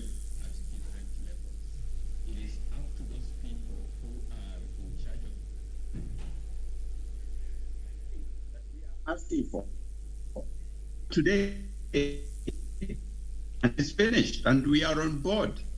So I cannot say how soon, but what I was alluding to in my speech on Saturday was the fact that this is the analogy that they have used. So I was using their own analogy, saying that the train has left the station. But this train has several stops. There are many other stations that it will stop at before we get to the referendum next year. So at any of these stops, changes can be made, adjustments can be made, and the church will. All right, Bishop, we shall be engaging with you in the course of time, just definitely owing to the point at which the country is at. For now, thank you so much for sharing your insights. We wish you all the best in both your present and future endeavors, even as you prepare to take that sabbatical, Bishop. Thank you very much, and God bless you. Amen. Thank you so much. God bless you too. Now, we've been talking to Bishop David Oginde from CITAM. And of course, over the weekend, we saw a transition from his leadership to that of now Bishop Callisto Odede. Now, the main question or the main motive for this particular interaction with him is to get an understanding of where the church is coming from, because they said that they would like to be involved in some of the matters that they have highlighted, include family, creation of families, and abortion too. We've also stretched to talk about issues to do with multiple referendum, whether it is practical or not, how strong is the church, the validation of statements made over the weekend by politicians challenging the legitimacy of the church, and even contributing to some of these matters, especially at such a time as now. I will be engaging my panel on this particular matter and also welcome your views and opinion on it at KBC Channel 1 at Sam W. Njoroge. Use the hashtag Good Morning Kenya. Let us know what you think. Even as I introduce to you my guest this morning, I've got Advice Mundalo. How are you, sir? Very fine, Sam. A political analyst and also a communication strategist? Exactly. Oh, thank you so much. Karibu sana to the program. We've got political commentator Fred Sasia. How are you? I'm doing good. You're also a waterman. Yes. We'll be talking about that at some point in the show. Daniel Orogo, good morning. Good morning. How are you? Good. You cannot miss my show and not inform me in time. And please don't argue with me. It's even in the BBI. Okay. And we are calling for a dialogue and multiple question referendum. No, really. Not really. It's good to be back, Sam. It's Thank you, again. Karibu sana. You were missed last Monday, but all the same, here we are. Let's make up for lost time. But in the meantime, we take a break, but we return with much more in just a moment.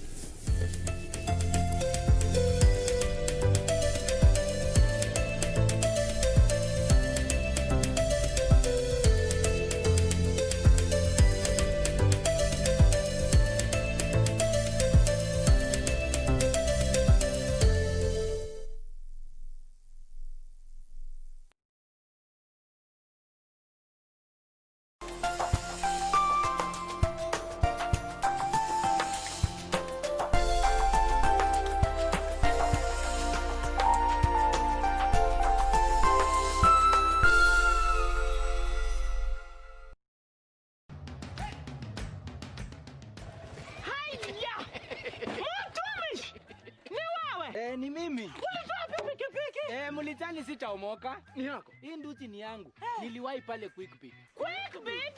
Quickbit imekuja kusaidia wananchi kama sisi. Nilinunua 399 shillings. Juu nilikuwa the lowest unique bidder. 399 shillings.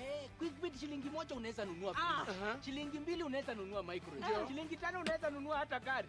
So tupeleke huko hata mtu aende huko. Jiunga na Quickbit ni rahisi. Enda kwenye M-Pesa, bonyeza paybill kisha weka business number 4032353. Kwenye account weka kodi ya bidhaa unayotaka na bidi yako ya chini zaidi. Kwa mfano TV 16. Kisha weka shilingi 20 tu kama idadi yako.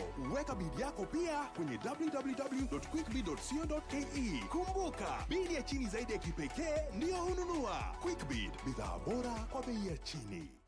KBC, in collaboration with the Kenya Institute of Curriculum Development, is broadcasting enhanced out-of-class learning on radio, television and online. Catch the lessons every weekday on KBC Channel 1 from 2 to 4 p.m. on KBC English Service and 15 FM from 9:15 a.m. to 5 p.m. and Radio Taifa from 10 a.m. to 11 a.m.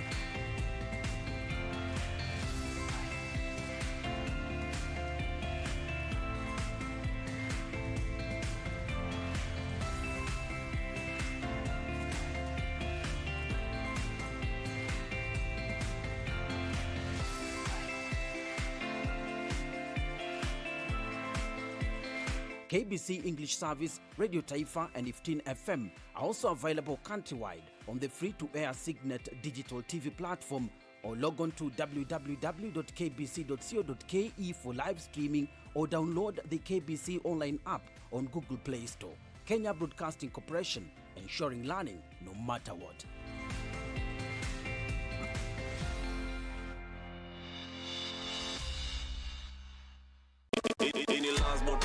Kalenda ya mamasta majima bazenga. She's so expensive, okay. Niweke kwa ina mabuda boss to my kit. Na tumepia na ya kutoa. Time already, it's time already. Time already, it's time already. Make I tell you what you love for a bullet. Baby, tell me this your body, body, yeah. Back it up right away, yeah, right away. Gang. Rada chafu nikishikaga, hizo chafu bana shika shash. Pale bedroom kila siku bash, hini lich ndagi kumba.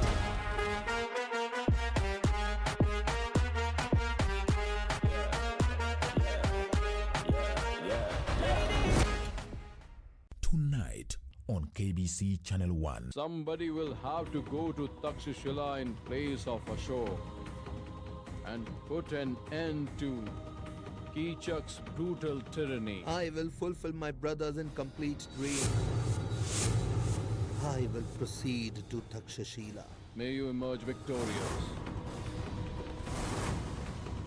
I apologize, but I forgot your name. What was it again? Ashok. Ashok? Tonight on KBC Channel 1. I'm going to make you pay for what you did to me. Come here. Hey, you're the one who had me kidnapped. What? Let go of me, you fool. What are you talking about? Don't tell me you don't know. The police have just captured one of your accomplices. I just found out from Lieutenant Gualian. You're going to rot in prison, and I'm going to deliver you there myself. No, Ramon, calm down. Jorge, what happened to my leg? No. This can't be happening, no! Listen, if they didn't amputate it, you would have died. I would have preferred to die, Jorge. El paraíso In love with Ramon.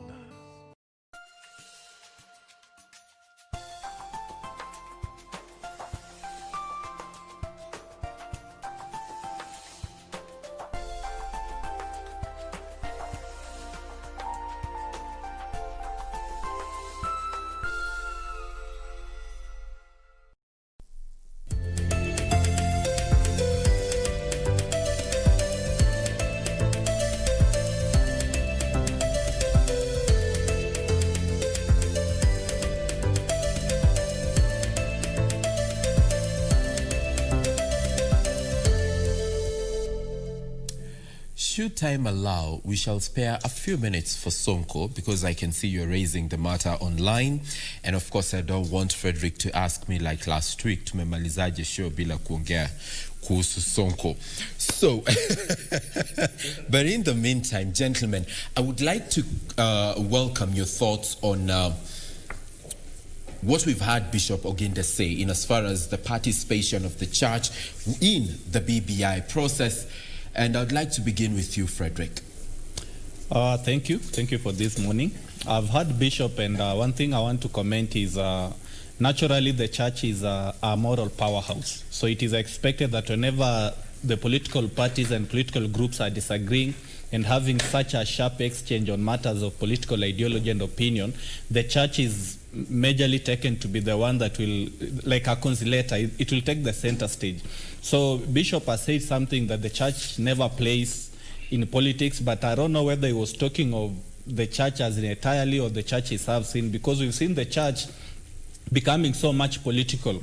We've seen the church direct and support certain political factions and forget that their part in politics is the moral part of it. Is to bring the two disagreeing factions and make them understand that despite the fact that we disagree in politics, we can also have a point where we can agree on religion and also unite our people, not based on our political interest, but based on the interest of the country. Yeah. But we've also had him mention something very important, that the position of the church cannot be underplayed. But in the course of time, has the church really, and I'm not looking at the institution, I'm just looking at the leadership, taken that particular issue seriously? The fact that its position cannot be underplayed. Orogo? Well, I think one of the things that we've actually noticed in the interview, in a rejoinder of what you've asked, is that when all other institutions, all other leadership is gravitating towards a failure, Kenyans, or chaos, or confusion, Kenyans has always relied on the voice of the church. And for a long time, the question has been, if there are voices that are extreme, then the church has taken, what is called a point of sobriety. Just like you did over the weekend, I actually also followed the proceedings at CITAM, when there was a handing over. And one of the things that we have to appreciate is that the CITAM ministry and the transition that has been there has been what other evangelicals should actually follow. In its context, it's shown that exactly this is an exemplar of the leadership that we should have seen. And therefore, I think you captured it well in congratulating the bishop for the exemplary. He's left, the legacy that can only be termed as legendary in the guidance of the moral, and critical of the church. And I agree when he says that, at a time when the nation is divided towards extreme, the need for consistency, the need for that critical voice that do not sway the public to the extreme like other evangelicals that we've seen, even as late as yesterday, has been displayed on the leadership of the church and has been exemplified by, Bishop David Oginde. Because most often than not, for example, during elections, we've seen maybe the Catholic Church in Kisumu giving a bit somewhat different leadership from the Catholic Church in Central Kenya. It could also be the Presbyterian Church in Kisumu giving a different voice in as far as from the Presbyterian Church in Central Kenya.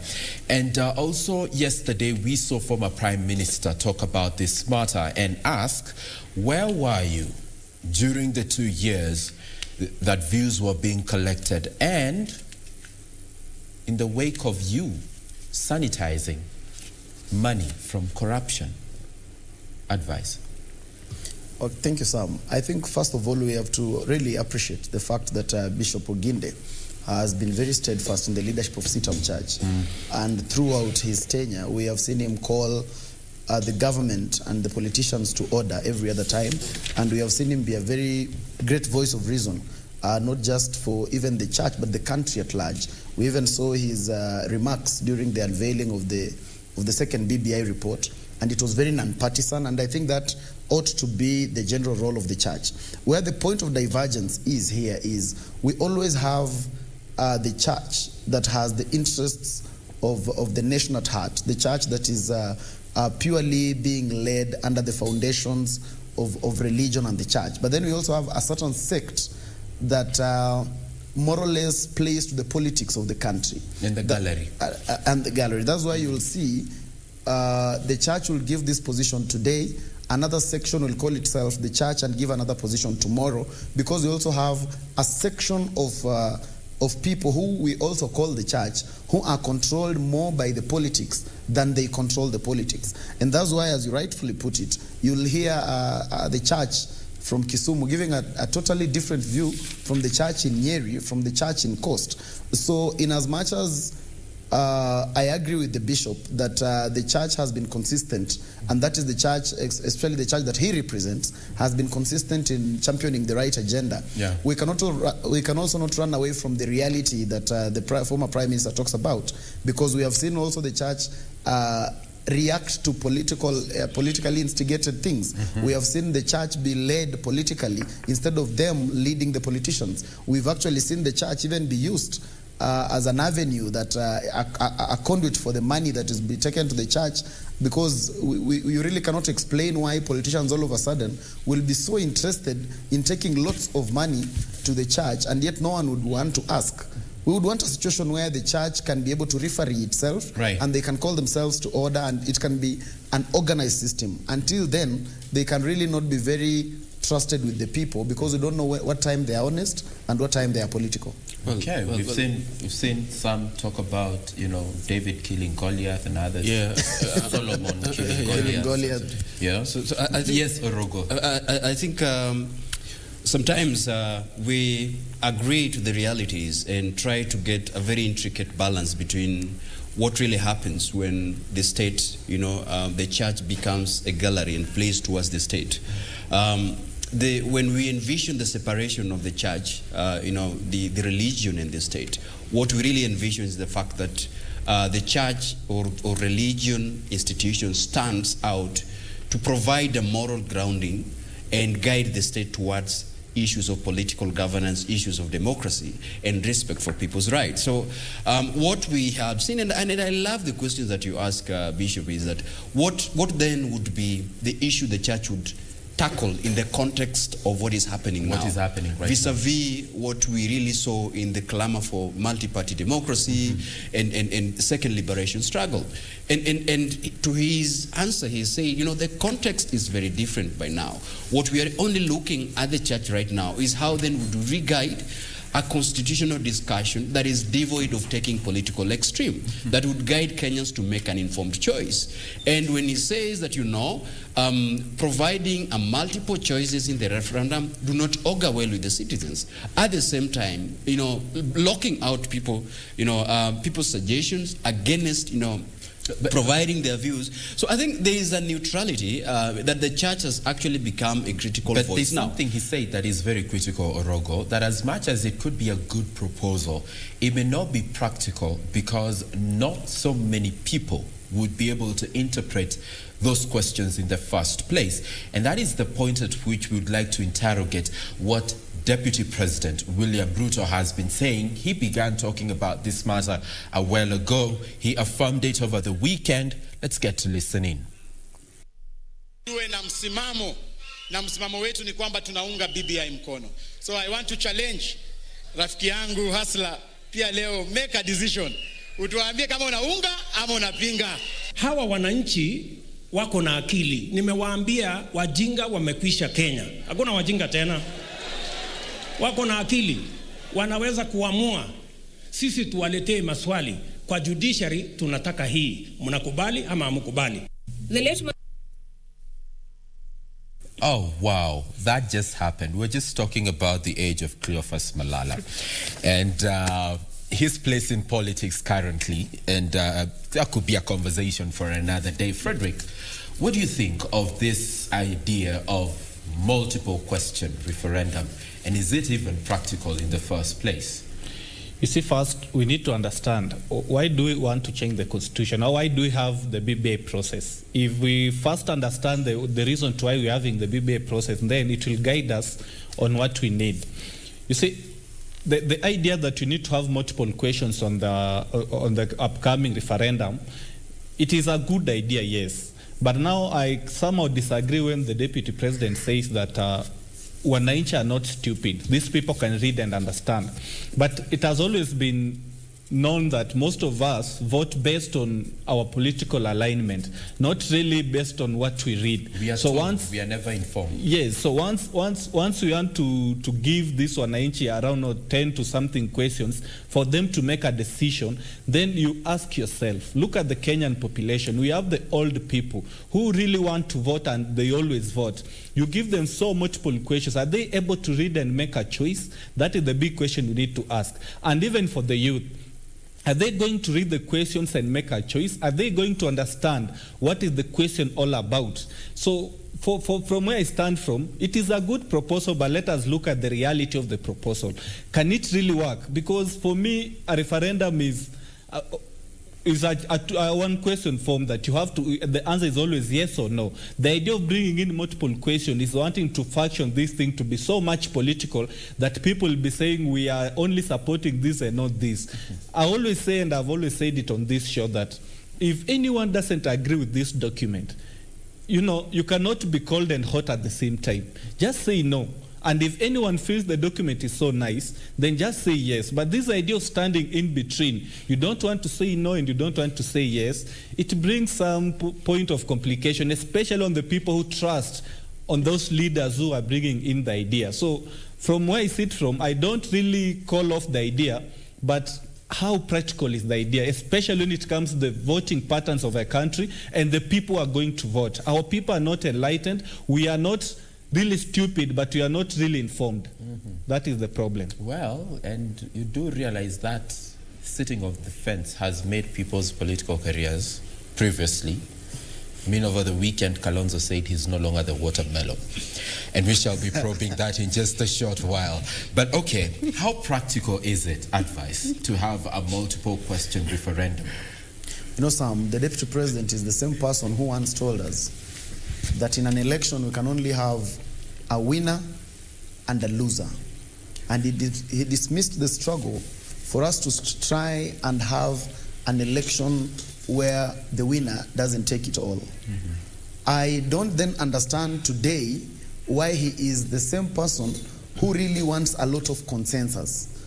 Because if previously he has been the champion of when you lose, go home, today, why is he really struggling to play center stage? Mm-hmm. In my estimation, in as much as his proposed formula has worked elsewhere and in other jurisdictions, I fail to believe that it's an honest opinion. I think the Deputy President is just being political, and he has kept being political throughout the process of the BBI. He gave his 8 recommendations during the unveiling of the second batch of the BBI. I think almost half of them were considered into the document. He's now coming up with other demands. I think he is just trying so much to derail the process, to be political about the process, and he's more keen on his political future on this process than exactly what this process is about. He's more interested in the politics about the process, and that's why he's scared to stand and say no. I think for fear of losing too early and making his supporters start getting disillusioned too early and getting to understand that maybe we don't have the numbers that we have always said we have. Because Sam, I fail to understand why, if the deputy president has the numbers, why wouldn't he stand up and say no and let us count the number of hustlers in this country? Actually, talking about that, yesterday he was with Bishop Margaret Wanjiru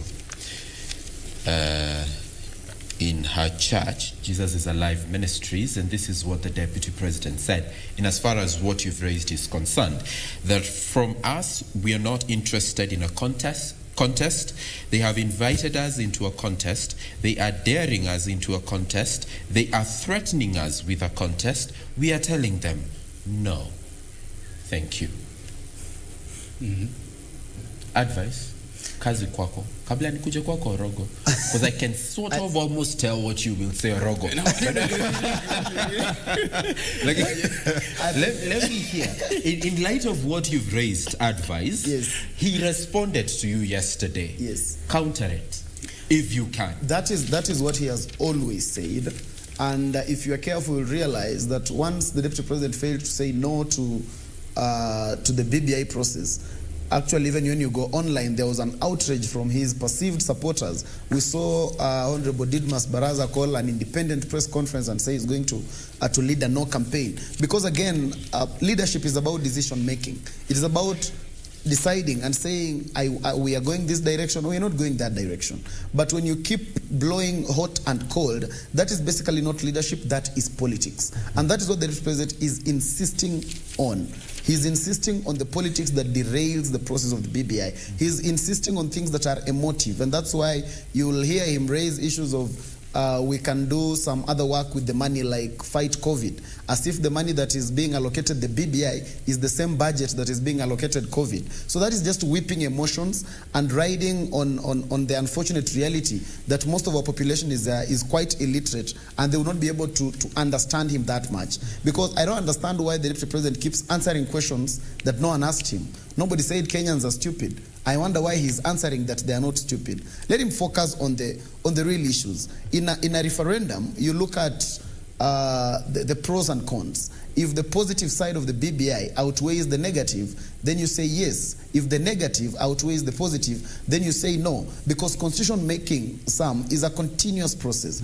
A constitution is a living document. And that's why 10, 15, 20 years from today, we will again review this same constitution and make adjustments to it. Personally, there are things that I don't agree with in the BBI. There are things that I agree with in the BBI. But I'm not pushing that we are supposed to have a consensus or something, because I understand that the aspect of constitutionalism is a continuous process. Okay. Today we must do something about it. Tomorrow we'll do another thing about it. The next day there will be something else about it. But the way the deputy president is putting it and making people feel, he makes it look as though what happens today determines our future forever. That is the unfortunate reality that he's selling. Okay. And that is what he's selling to the population, which he believes is a bit illiterate and will buy his narrative. Okay. Rogo. So I think in juxtaposition, let me pick from where Advice talked about, and it's this population that is illiterate. That even, every same population we are saying. Same population we are saying. We are using juxtaposition. We're just trying to juxtapose the situation. Talk about the illiteracy, but at the same time, it is the same also, yes, people who are also buying into the same illiterate, population. But one thing that I want to agree with is, we have to realize that there is a timeline for this constitutional discourse. I personally disagree with the position that the Tanga squad has taken of late. And let me say this, that, when a guideline is given and there is a timeline, the discussion is that the deputy president gave his own opinion when the second, document was being unveiled. And to my surprise is that there are a number of provisions that were changed when he made a proposal. I think his lack of decisiveness right now is deliberately meant to take us behind right now. And I would call upon the leadership, on the advices of the deputy president right now, that you see, your lack to make a decision right now is will be meant to deliberately make a choice that now you're derailing the process. I feel like you should rewind. Now, and I know why you want me to rewind, but you see, I am very sober. Let me confirm that I am very sober in this discussion it's today. Not even, I'm just looking at, because when you talk about advisors, these are also people who are close to him. And yesterday we saw what Susan Kihika had to say. We saw what Aaron Cheriot had to say. We saw what Moses Kuria had to say. We saw Kimani Ichung'wah proclaim himself on this very matter. But on the flip side, we had Didmas Barasa. That is the tragedy of the democracy, because democracy, like we've said, we cannot have a constitution amendment with multiple questions. It is as impossible as it is. Let's think about this. Brexit. There were a number of questions that many Britons didn't agree with, but they had to either make a decision whether to remain or to exit. Later, it is when now, the House of Commons had to make a decision if these are some of the issues that could be itemized for a discussion. It is coming back to us. We are having a referendum that there is a timeline. There's a constitutional discussion that there is a timeline that you either now make a decision whether you support a constitutional amendment or not. Now, there's a tragedy that we have as a country right now, is that in the definition of a democracy, if you, for example, agree that you don't agree with judiciary ombudsman, for example, and then you agree to have the prime ministers, having a prime minister and a deputy, or then you disagree with the prime minister, but you agree with the ombudsman, and all these provisions that are provided. The unfortunate thing is that you cannot agree with one thing and disagree with the same thing as the document. The decision has to be made for a constitution to be passed, or yes or no. Now, in future, we can have a discussion whether now to begin to itemize some of these things that we didn't agree with. Now, the reason as to why I have said there's a problem within the Tanga camp, and they need a sober advice. Somebody needs to face William Ruto and tell him that, you see, your lack of decisiveness, your bravado right now is unwarranted for. People have to proceed, and you either take a yes or no with the merits that it comes with or the merits that it portrays. Okay. CV Shatumwa. Now, let me come to you, Fred, in terms of now the role of the church, because they would like to be involved. They say they want to be involved beyond participating in the content of the BBI. Should they extend their participation to reconciling the warring fronts? One thing I've always said, and I keep saying, is the church is like in a football match. You have a referee who somehow has a team that he supports in the two teams that are competing. But the referee will make sure that all his refereeing will be about identifying the fouls in the game and ensuring that the game is too fair. So for the church is an independent referee in this thing, especially when it comes to the moral of a political discussion. So the church, for my case, is supposed to come in only to bring in reconciliation, to bring in togetherness, to at least try and balance the language. When the politicians are coming with such a dividing language, when they're coming with such a dividing ideology, it is the church that should call them into order. It is the church that should now come and call the two political parties that are not agreeing and tell them that we need to agree, that we can have a difference in our ideology, but we cannot use that to divide the nation. So the church should always remain at the center stage. It should always not be the participant in the real process, as in propose what they want in the document and be so much active in pushing it. Because once you do that, you realize that there is a political faction that will be proposing the same thing you are doing, so you will look to other people like you belong to the other faction. So when you come in now saying that you want to bring the two on a table and make them agree, nobody will now believe you. That's why the church should always be at the fence, and if anything, call the two factions and make them agree. And going forward, I always want the church to base their arguments and everything on the Constitution. The only time I would bring in the church into the real activeness in this process is when there is something that is being put in the document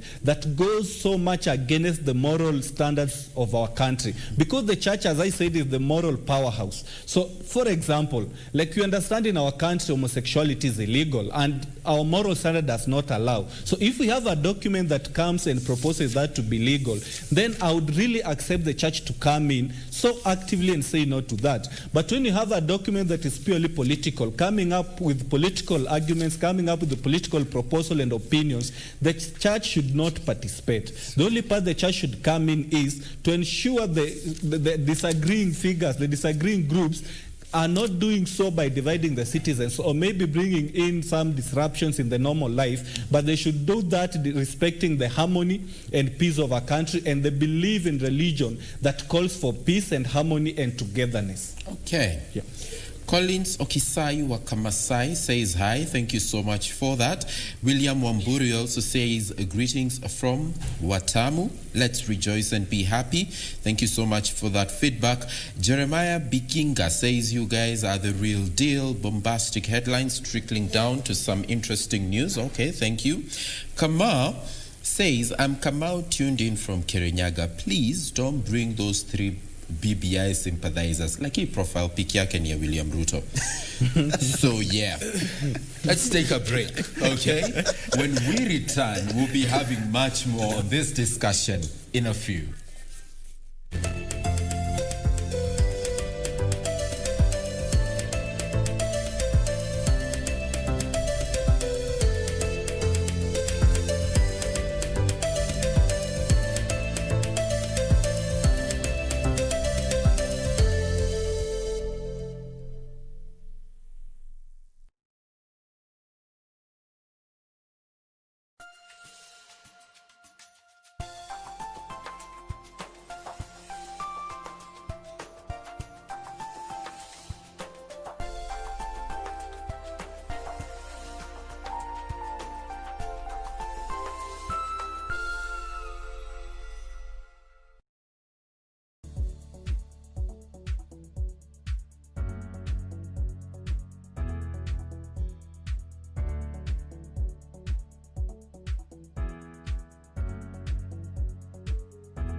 A love from the past will mark the love from today. I love you, Mauro. I love you like I have never loved before. Now the same obsession that ruined the past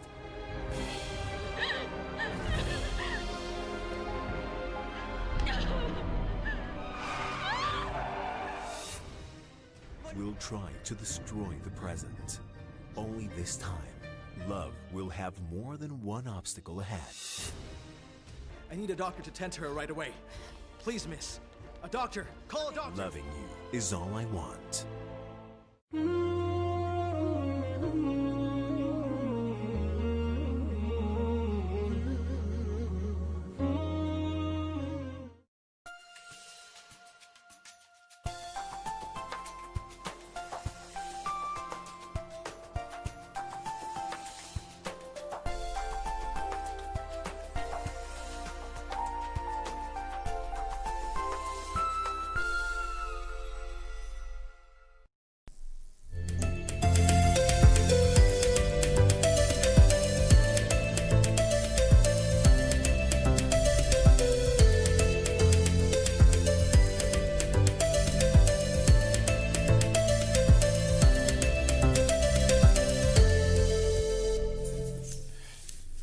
Asanteni sana kwa kuja. Thanks for coming. My name is Samuel Njoroge. You're welcome back to the program.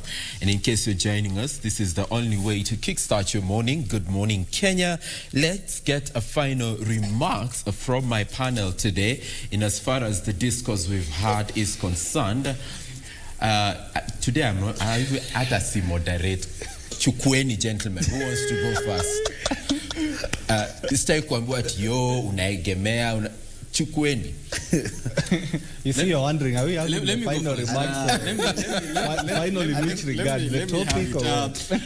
I think we should be very clear that we guide the moral of the country in terms of decisiveness. I am calling for sobriety in terms of, us being guided towards an objective discussion right now. Now, the deputy president and his camp, we have to get the decision that is going. And I've said the timeline is short. Your followers are watching at you, and everybody is wondering which camp you're taking. I think if you disagree with some of the amendments, if you feel that you are not included on the consensus, it's time to make a decision. Okay. Apart from that, I think there are other bodies that are also making decisions. Like we've talked about the church, we've talked about civil society, and some. Could we avoid flooding our corridors of justice with unnecessary litigation? It is important for us as a country to understand that the constitution is at stake. Let's have a discussion. Let me know as a citizen whether I am aligning to vote my yes or I'm aligning to vote my no. Okay. Next. In the aspect of the process we're having I want to speak to the common mwananchi. You see, when these politicians are speaking, they normally do so in a political language. And where a political language is where lies are made to look so truthful, and they come and make or forge a fake appearance of solidifying wind when it's purely just wind. So these people come in with narratives that will want you to believe that they are so much truthful. Like they'll tell you want multiple questions, they'll tell you how they want us to save, that you need to have a referendum in 2022. But the key question you need to ask yourself, are we just having a referendum, or we are having a referendum because we need it? Because if you can have a referendum in 2022, then why not push it to 2032?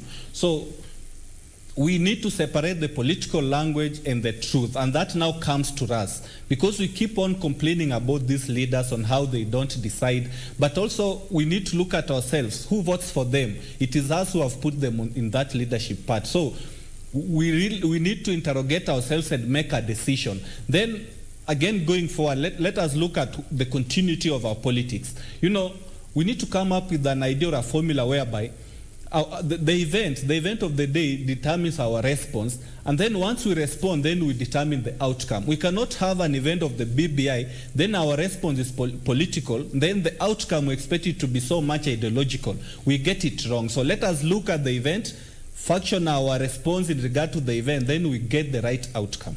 All right. Advice? Okay, I think today I love most of the comments. But then my input would be first to say that it's unfortunate that the COVID-19 pandemic is still here with us. And it needs to be handled, and people need to still continue taking it seriously. But then I would want to urge the citizenry to understand that anyone trying to draw a relationship between BBI and COVID-19 is whipping your emotions. There is absolutely no relationship between the two. And where funds are allocated in this country, we have a funds allocation to fight COVID under the Ministry of Health under CS Kagwe. And we have the BBI task force with totally another allocation. The mere imagination that the BBI funds are the ones which were supposed to be used to fight COVID is wrong, and those people who are using that argument are basically whipping your emotions to draw you to their direction. Another thing is, I would want to talk to the youth of this country that the decision that we take in the BBI process, if there is one person that decision is going to affect most, is the youth in this country, because we have a longer life and we have a longer time to live in this country than the rest. And that's why it's important that we take it very seriously, that we take every aspect of the BBI very seriously, understand it, and get to make an informed decision. Because at the end of the day, the political class is making decisions that help them. We, the youth, must make decisions that also help us. Thank you. All right, gentlemen, thank you so much for coming and for sharing that much needed insight on the BBI process moving forward. I know there are those of you who wanted to discuss Sonko, but you know what? Wednesday is still a reality, and we will be looking into that, and as far as the developments between now and then are concerned. Thank you also for your feedback online. We really appreciate it. And also, thank you for choosing KBC Channel 1 to kickstart your morning. My name is Samuel Njoroge. Jane Wamboy is coming up next with the family item of the day. In the meantime, Dorina Range is preparing for a traffic update. My name is Samuel Njoroge. Good morning.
Tonight on KBC Channel 1. Somebody will have to go to Takshashila in place of Ashok and put an end to Kichak's brutal tyranny. I will fulfill my brother's incomplete dream. I will proceed to Takshashila. May you emerge victorious. I apologize, but I forgot your name. What was it again? Ashok. Ashok? Coming soon on Y254 channel. Karibu home Buddha. Huku ni kwa mother. The first time I saw you, I asked myself, is your father a terrorist? Auola nshata. Hey. Reality ni tunarudi ocha leo. Niliwakosea nini?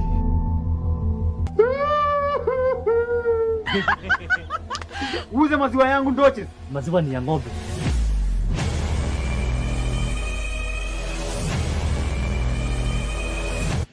Inaonekana hii mtaa tuko na kamajisheni fulani. Bebe, kwani unaenda wapi? Naenda kumasaji farasi, alafu nikimaliza ni chanwe nywele. Nitakuwe. Utadu? Nitakuombea. This program is brought to you by the Kenya Film Commission and KBC.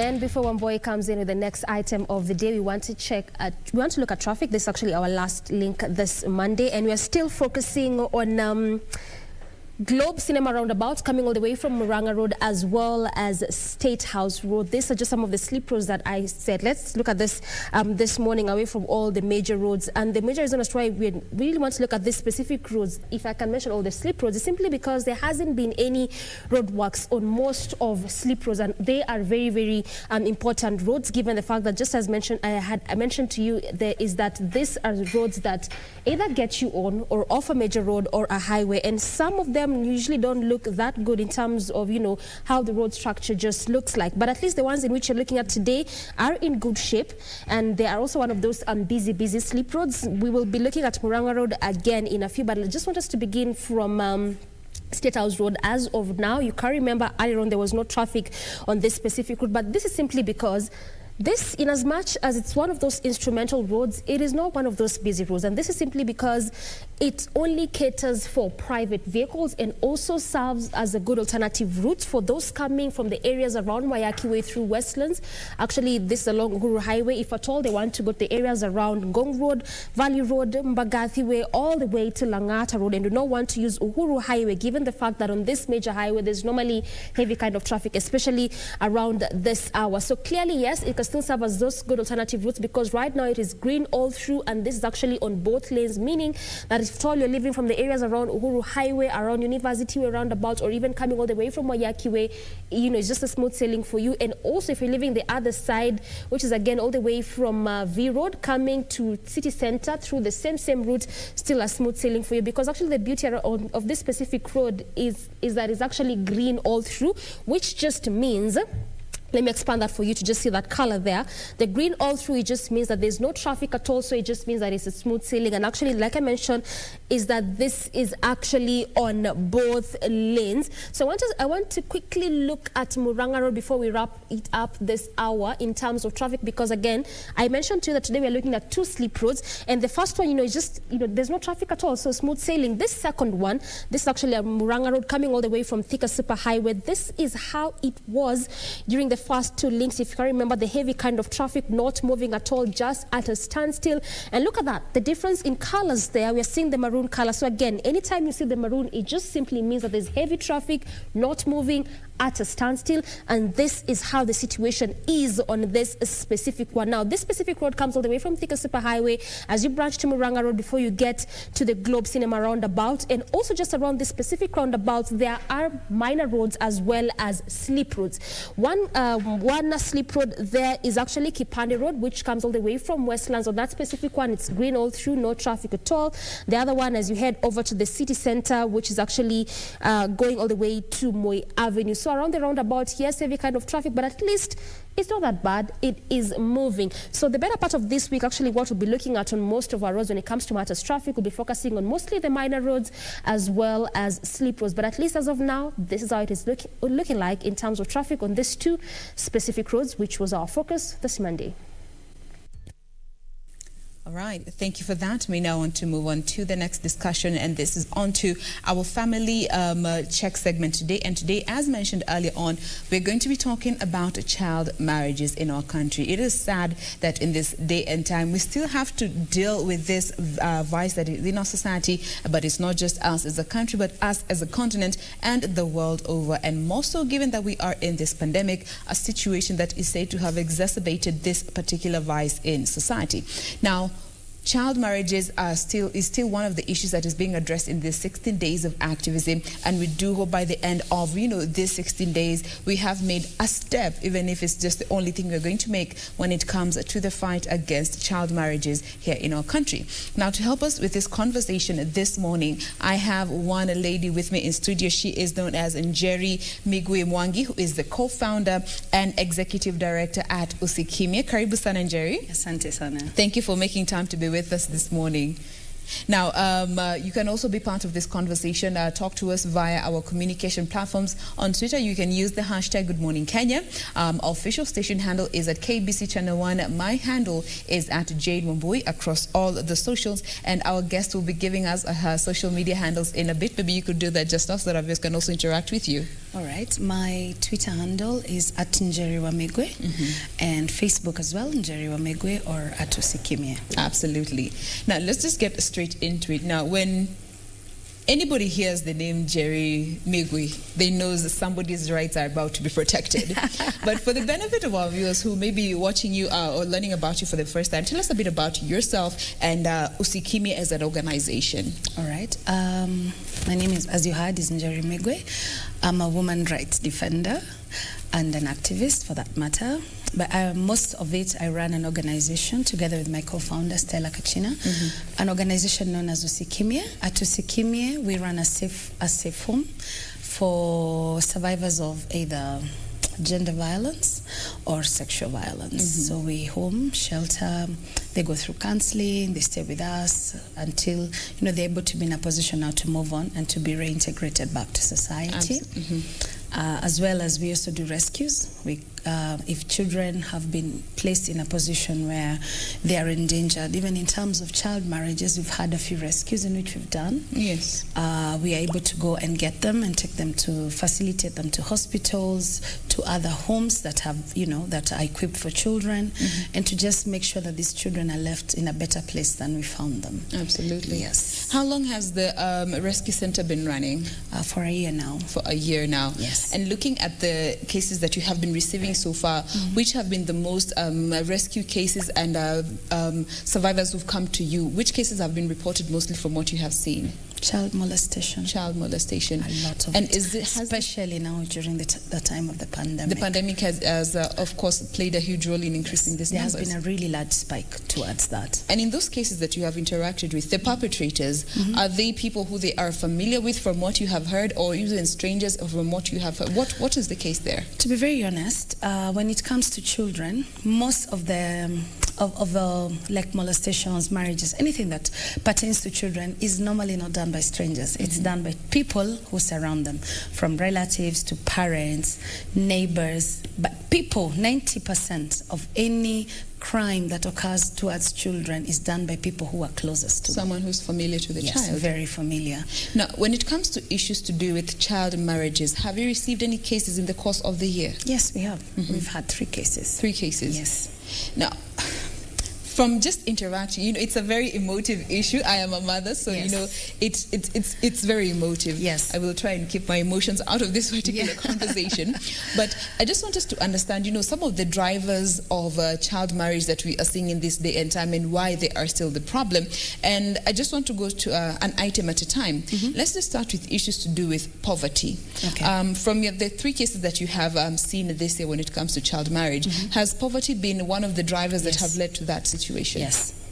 Poverty, of course, because when you're poor, you don't have options. I mean, obviously, education, lack of access of education, if you don't have money, really, you don't have a livelihood. Yes. So obviously, your parents might sell you off for money, for a bride price, for food. Anything can be a motivation. Also, we are also looking at children who can run away from extreme poverty, thinking that if I get married, we had an instance for a child. This child was about 10 years. Yes. This guy, a Buddha guy, had been giving this child sweets, all right? Sweets and snacks and chips and things like that. And so this child grew very fond of him. He was a neighbor. And this child grew very fond of him. And they were poor and they didn't have access to the same things. So how we came in is because the child started packing. And the mother is asking, where are you going? And the child said, I'm going to get married. And the mother is like, excuse me? You are going to get married. And she said she let the child go. She wanted to see where the child has gone. She saw where he went, to a neighbor's house in another plot, and then she called the police. She called us, and then we went with the police and got the child out. Yeah, this guy is like 22, and the girl was 10. Now, therein comes another driver. Could the levels of education have contributed to also, of course, looking at that example? Yes, of course. Access to education is also access to knowing your rights. Yeah. It's also access to understanding what it is that you're going through. When you know who you are, obviously via education, then you'll be able to know that this is wrong. But for the Buddha guy, as far as he was concerned, he didn't know, according to him, he didn't know the child was 10. She actually looked 10. But you can see, so us trying to explain to him that child marriage is actually an offense under the Children's Act, and he actually, we're in court with that case. It's still ongoing. Yeah, it's still ongoing. All right. We cannot speak much about that since it's an active case. Yes. But we do hope that, this child's rights are protected at the end of the day.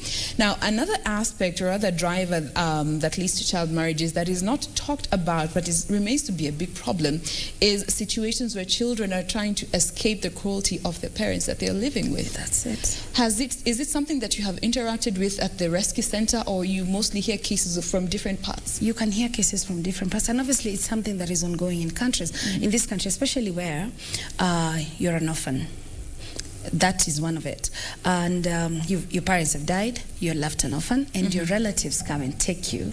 And they tell you, oh, come, I'll take you to school, or I'll take you to, home with me, don't worry, I'll be your mother, and so on and so forth. And these children are now taken to homes where instead of being made into children, they're turned into child labor.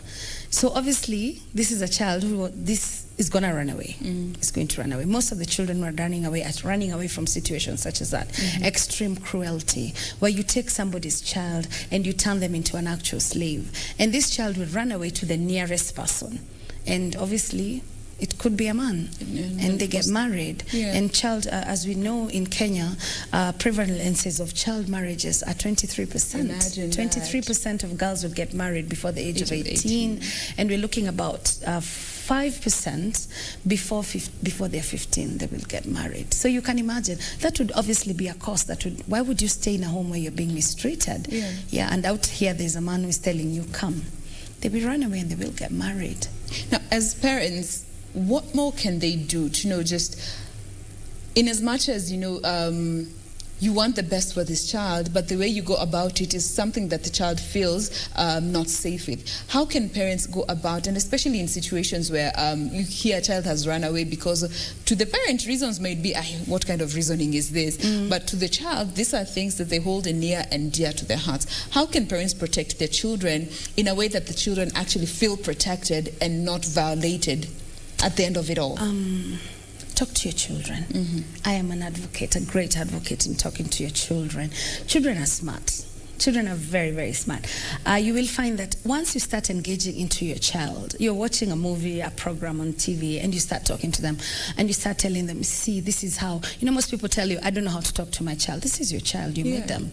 You need to know how to talk to your children. You need to start having a rapport with your children that you can explain. Buy books if you're afraid of, content, and then you're telling them, oh, so this is what happened to Binti, or this is what happened to Shuja, Start telling them, start teaching them, start educating your children. Let them know. Every time you beat a child, you're terrifying that child, you're scaring that child, and you're making that child start harboring secrets from you. But if a child looks at you not just as a parent but also as a friend, somebody who they can trust, and if feel somebody safe with. Yes, exactly. Children need to feel safe with their parents. But if you're the kind of person, the minute the kid opens their mouth, a hard slap follows, then is that child going to trust you? Children need to feel safe in their homes. They need to feel safe with their parents. They need to be able to talk to their parents to a level that when they talk to these parents, their parents are like, wow, so this is what is happening. They can tell you, somebody did this to me, somebody touched me, somebody, made a pass at me. A child needs to be safe enough so that you can tell them,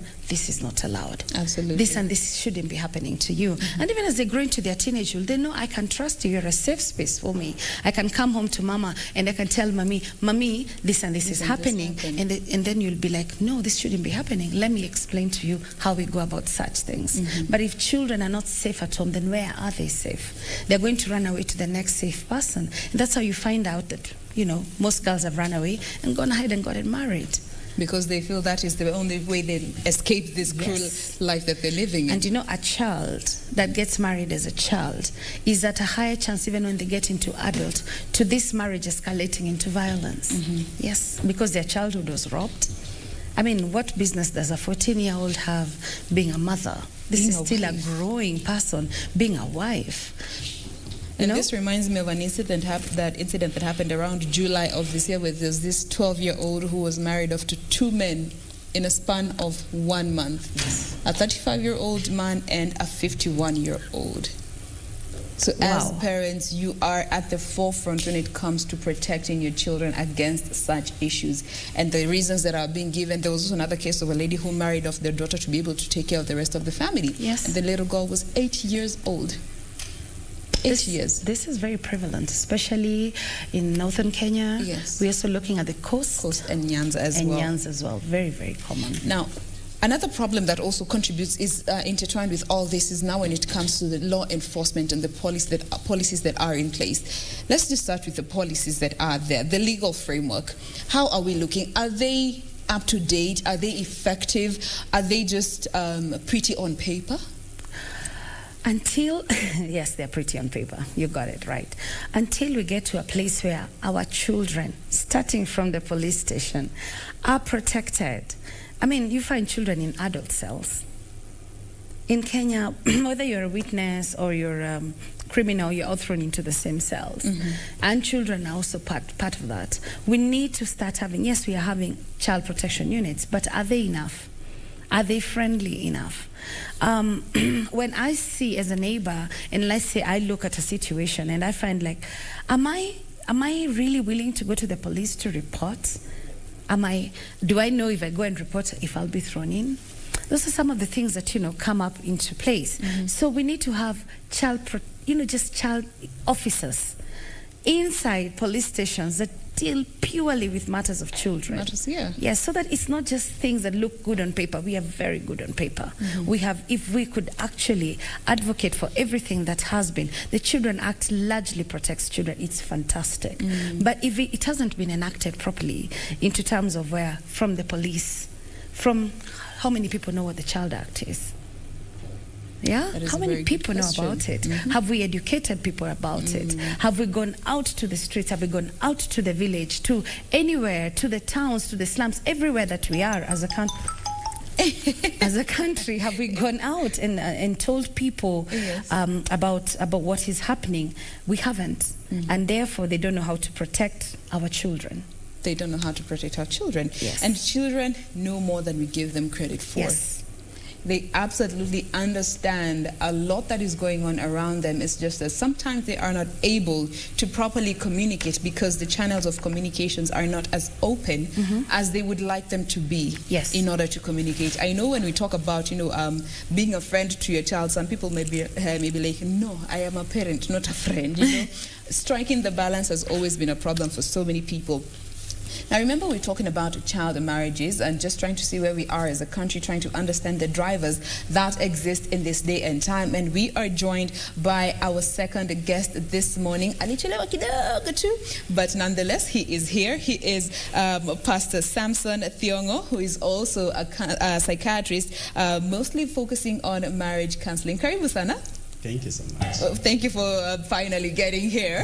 Yeah, it was a bit tricky, but you're here nonetheless. Yes. Now, issues to do with child marriages. When you are going about your business and you hear cases to do with child marriages, how does this just resonate with you? Yeah, it's a very heartbreaking situation where especially you're having girls that are just getting into marriages before their time, especially when they are underage. Yes. And it's something that is a big challenge, especially right now. It's breaking the hearts of so many people, so many parents. Sometimes even the girls that are supposed to be in school and they're being married off. It's really heartbreaking. It's really heartbreaking. It's something that is a challenge to the society right now. Everywhere, especially right now that you're having our children at home, it's really becoming a very big challenge. And I completely pray and believe that something is going to be done, especially from the society, with the parents, with the government, and everybody that is involved, because I think children they belong to all of us. Yes. They're not literally just belonging to the parents, but they belong to all of us. Now, we were just talking with Jerry here, some of the drivers that we are seeing when it comes to child marriages. And one of them that is a big problem is where children are trying to escape the parents and caregivers whom they live with because they feel they are not treated well, or there's some level of cruelty in that space, and therefore they opt for marriage. As a counseling psychologist, what are the consequences of such decisions that children are making that, parents don't really understand because they are the causes?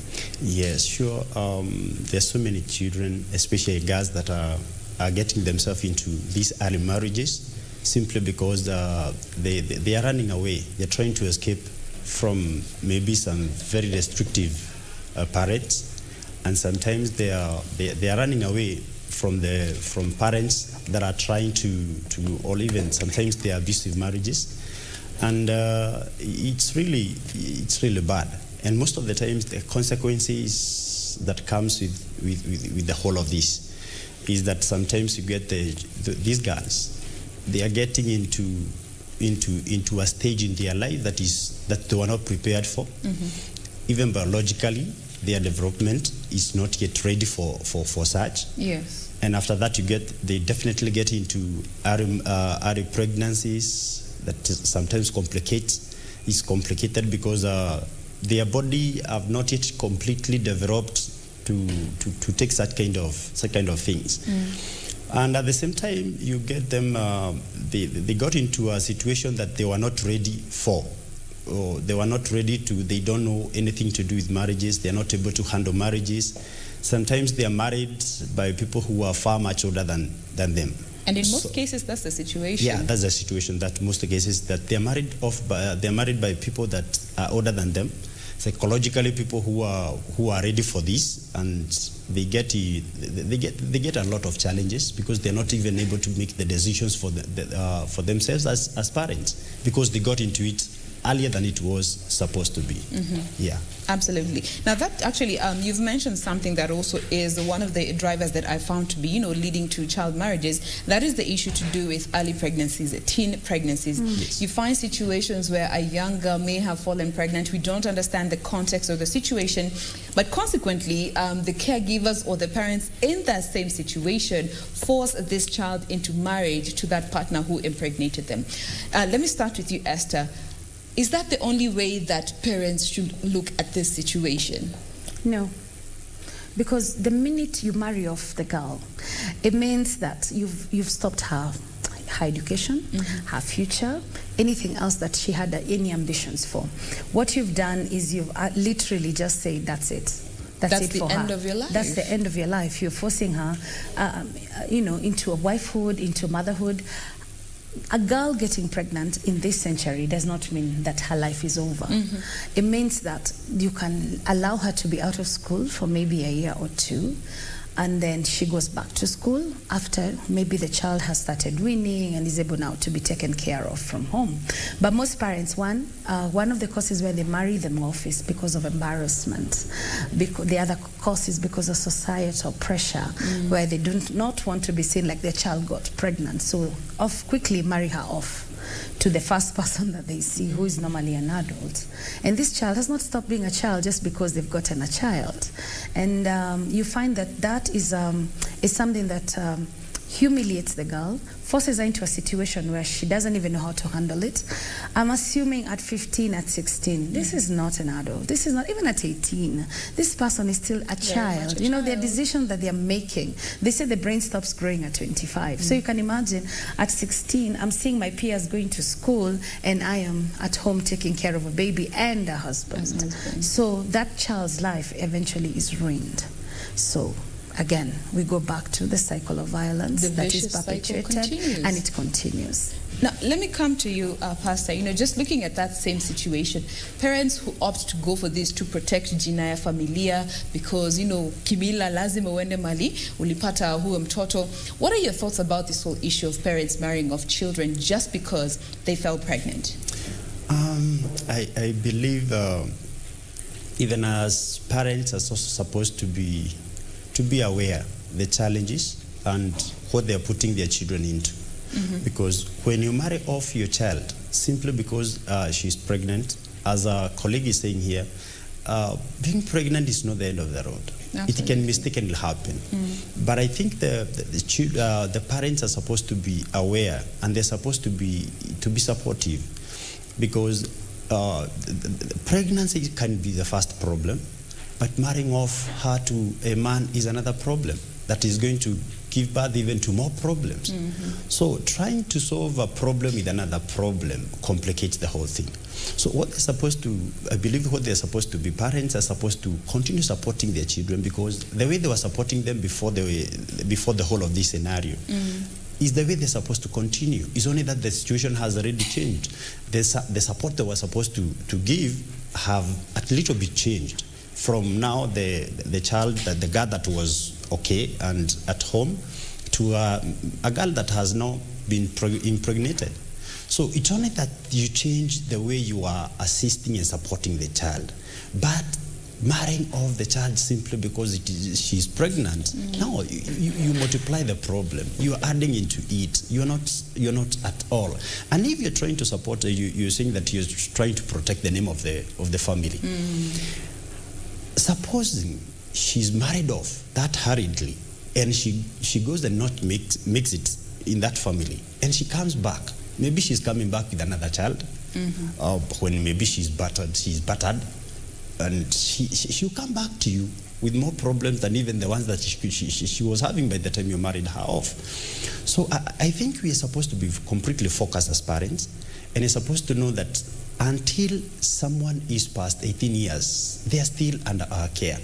Whatever happens into their lives, be it pregnancy. They can also be sick other than pregnancy, but the way we would support them when they become sick or something else happens other than pregnancy is the same thing that you're supposed to support them. Absolutely. Even when they get pregnant. Yeah. So there is no way, there is no reason. It is not something that you can claim that I'm marrying her off because you want to protect. In actual sense, you destroy more the name of the same family name that you want to protect. Absolutely. Yes. And in worst case scenarios, you get children who are coming back home in caskets because you decided, you know, that you're not worthy of staying with us anymore. Go mali ulipata hiyo mimba. So as a parent, I know for so many people, for so many parents, it's a struggle.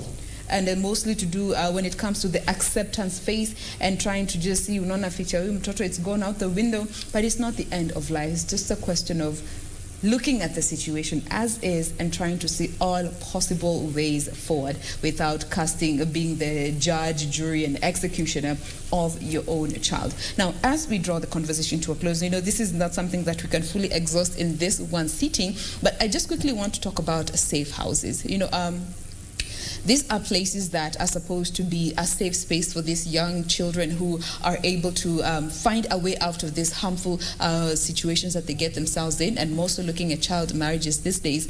How are we doing as a country in terms of having enough spaces for children to be able to go to feel safe from, and especially just from you, Jerry, from given you are in that particular area, do we have enough safe houses for our children?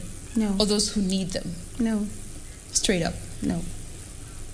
First of all, the safe houses in these countries are meant to be havens or sanctuaries for people, survivors of whatever it is that they have survived. Let's say teenage pregnancies, violence, abuse, and such things. But let's start by how many shelters or safe houses are run by the government to actually harbor teenagers who have maybe been chased, because we have, especially during this pandemic, so many pregnant teenagers, so many being thrown out of home. I can tell you in a week we get 2 or 3 calls of teenagers who are looking for homes because they've been thrown out by their parents. Yes. So where is even the first government-led shelter in Makueni is a GBV shelter, not for teenagers. Most of the teenager crisis centers are in civic society that have them. So the government could start by being the first one to show us the clear road. Should be at the forefront in making sure this that fight we have and making sure that we have safe havens. Absolutely. Now, due to the constraint of time, we'll have to just pause at that particular point, but we're definitely going to pick up this conversation to just try and see, issues to do with stigmatization and reintegration, how we are doing as a country. But thank you very much. I have been speaking with Samson Thiongo, who is a pastor and a psychologist, mostly focusing on marriages. Thank you so much for making time to be with us this morning, Samson. Thank you. And we have also been speaking with Njeri Mwangi, who is the co-founder and executive director at Kemia, which is a safe house for sexual and gender-based violence victims. With that, we just want to say thank you so much for being with us this far. We absolutely appreciate that you chose to start your morning with us right here on KBC Channel 1. We wish you a lovely day. Remember to join us again tomorrow morning right here on Good Morning Kenya. My name is Jane Wambui. Have a lovely day. God bless. See you tomorrow.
enough already. We love the rain. We love the rain. We love the rain. The Kenya National Theatre has been a busy venue in the past few weeks as the Tinga Tinga Tales theatre version was being officially rolled out. Don't be so pathetic. Call yourself a reptile. You should be ashamed of yourself. What are you? I am nothing. Crocodile, eat me now.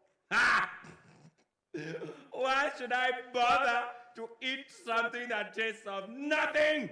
Centered on a number of animated African animals, Tinga Tinga the musical brought to life African folk tales with colorful imagery on stage. They'll be singing jingle bells by the time you get here.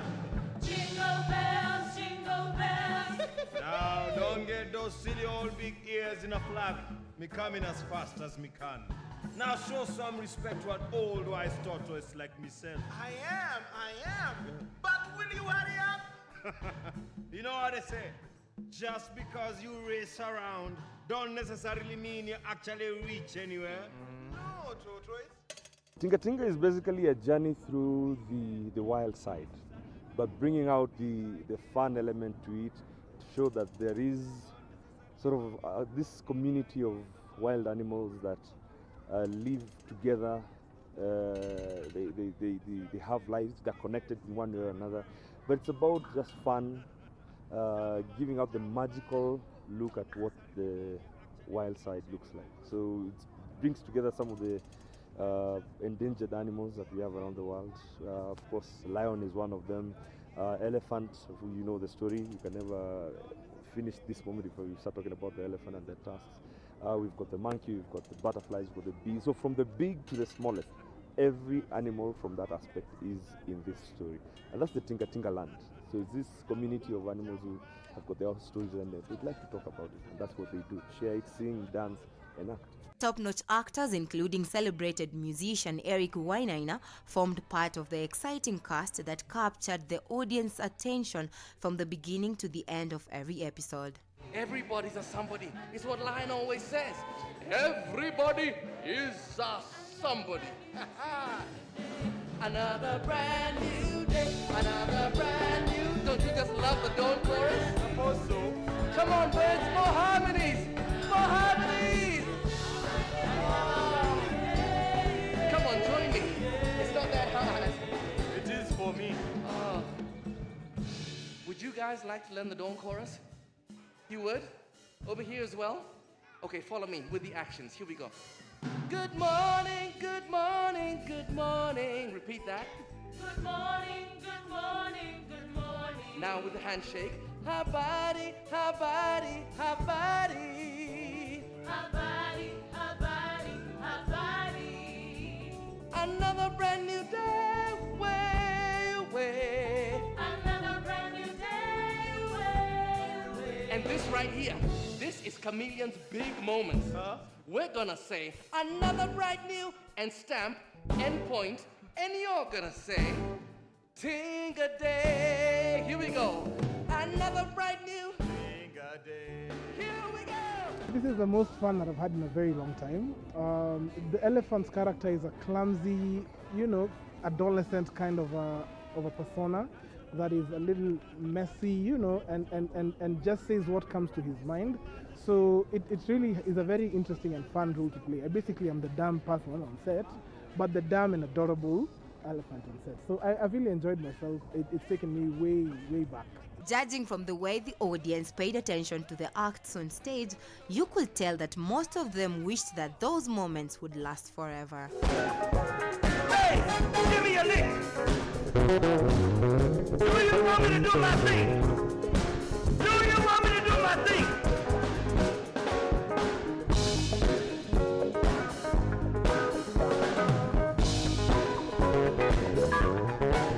I'm a bright, bright blue, and I'm tangerine, yellow as the sun, and I've only just begun. I am red and green, and come and go, twinkle in a brain, and pow!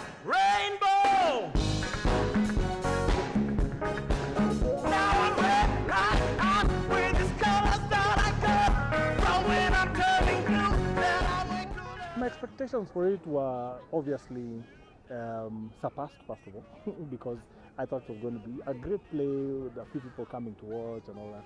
But then we've been getting housefuls, and I can't wait to see what it's going to be like in New York and the experience that we're going to have just working with the crew that's in New York and the theater.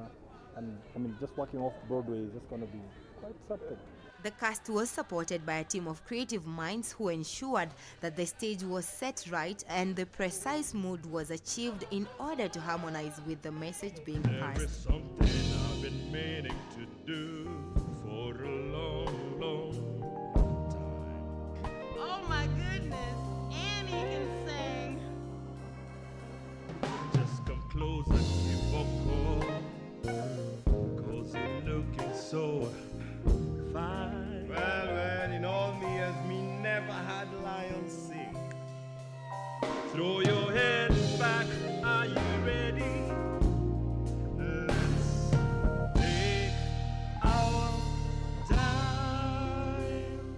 I've been in many stage productions, but this one goes beyond in terms of how professional, how well the casting was done, how well the band was put together. Everything was put like at 100% in thought in terms of this is what we want to put together. It's a very big machine with very many moving parts, and which makes it more interesting. And the more we have such productions on stage, the more we'll see actors, getting to fulfill most of their ambitions when it comes to really taking part in big, amazing productions. If you look at the quality of the cast, the production team has really selected people who are in their own game. They are really very well advanced.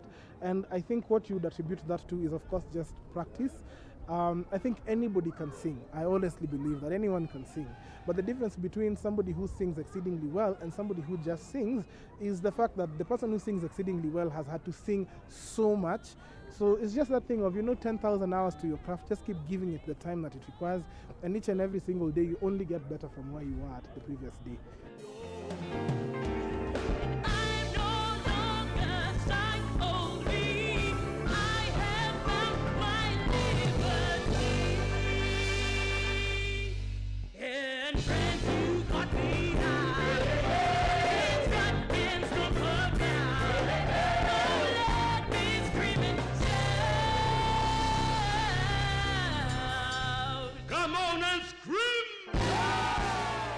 It's a brilliant team, and all of them sort of stretch themselves beyond the limits that they normally have. And I can't say that there was anyone who was a weak singer. Everyone could sing, and you can't. All of them were it was new to everyone, and I think that experience of just working with all these people who are very eager to learn and also learning from them was more than anything that I could ever ask for. Yeah, and I mean, my part was very, very small, but then the nature of theater is that everyone has a very small section that they need to fulfill, and it worked for all of us. The series, containing 52 episodes, employs a lot of music and full of live dialogue, which targets children between the age of 3 to 6 years. Given that the script is done in English and Swahili language, the young audience who gathered at the Kenya National Theatre were at home. The rains fill our waterholes, giving us water and allowing us to drink. And you can suck up a lovely big trunk full of water and have a great big shower. Already it has been on TV as a cartoon series, which was very successful. Now bringing it on stage, I think it was a no-brainer. You just had to bring it on stage so that you can have that immediate interaction with the audience. And there's nothing beautiful as the stage. The stage is an immediate reaction. You get to immerse yourself deeper as opposed to watching something on TV. Even for films and TV, stage is much more bigger when it comes to telling a story, involving the audience, interacting with each other, engaging them. And I think that's one big plus that Tinga Tinga and the largeness of the story and the production is all about. One unique feature of the Tinga Tinga Tales is the why question that drives the narrative of all the stories about the animals featured. From the first episode to the last, this is the question that gives the stories ground.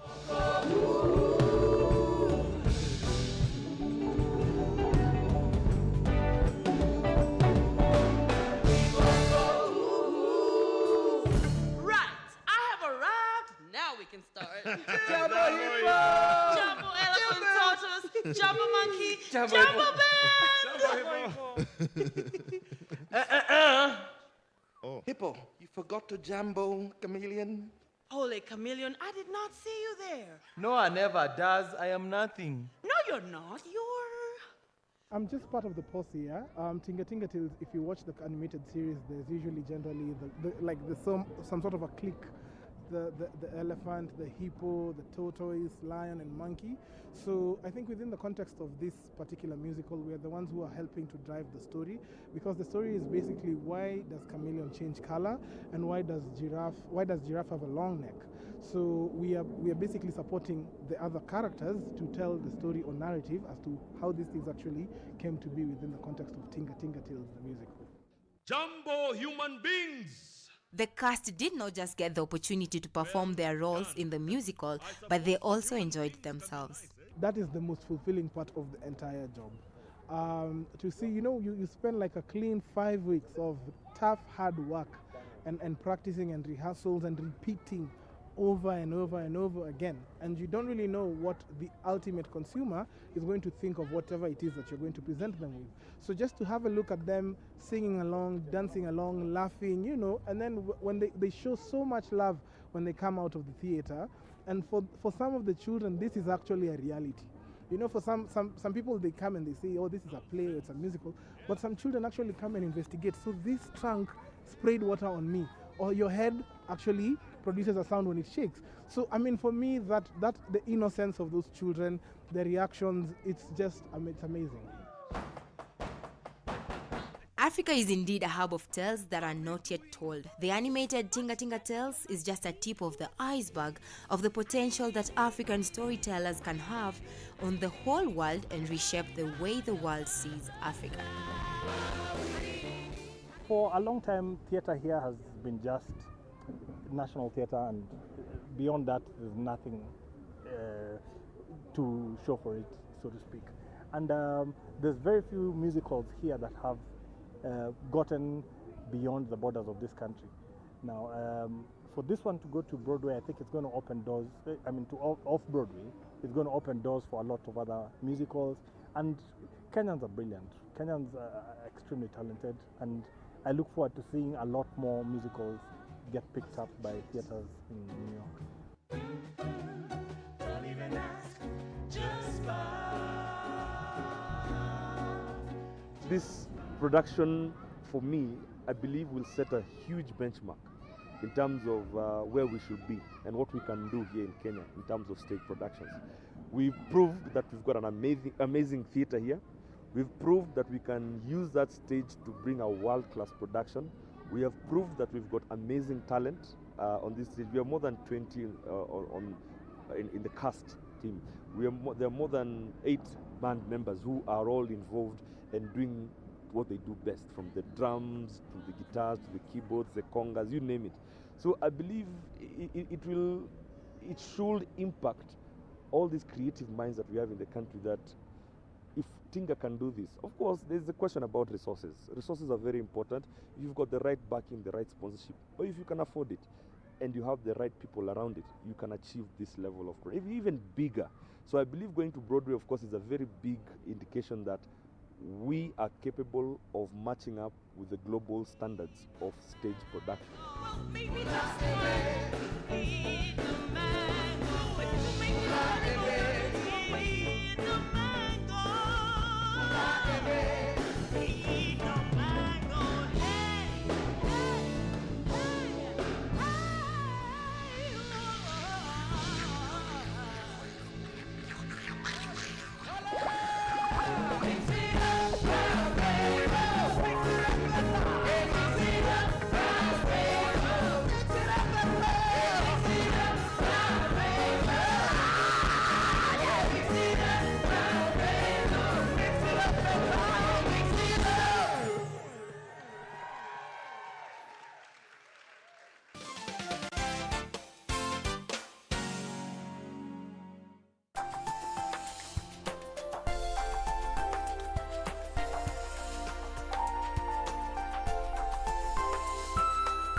kwa inamba buda boss tuma kitu na tumepia na ya kutoa shine already it's time already line already it's time already make I tell you what you love for a bullet tell me this your body body yeah back it up right away yeah right away gang rada chafu nikishikaga hizo chafu bana shika shash pale bedroom kila siku bash hini lynch ndakikomba.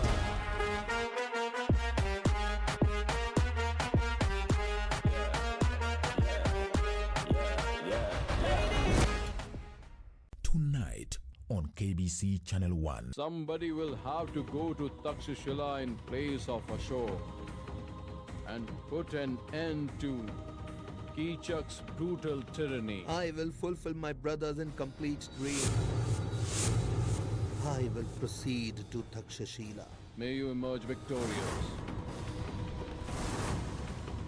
I apologize, but I forgot your name. What was it again? Ashok. Ashok? Tonight on KBC Channel 1. Anjana, I thought things were okay. Hebu niambie, uko na nini yangu? Bana, it's about time. Time ya nini? Suli niambie utanisaidia na mambo ya ambasi. Wewe sumu pole. When did I become the enemy? What have I done? The truth has come out. Okay, it needed to come out, so I'm coping the way I know how. By hurting me too? You think I'm just skipping along, happy as can be? How's Mom? Okay.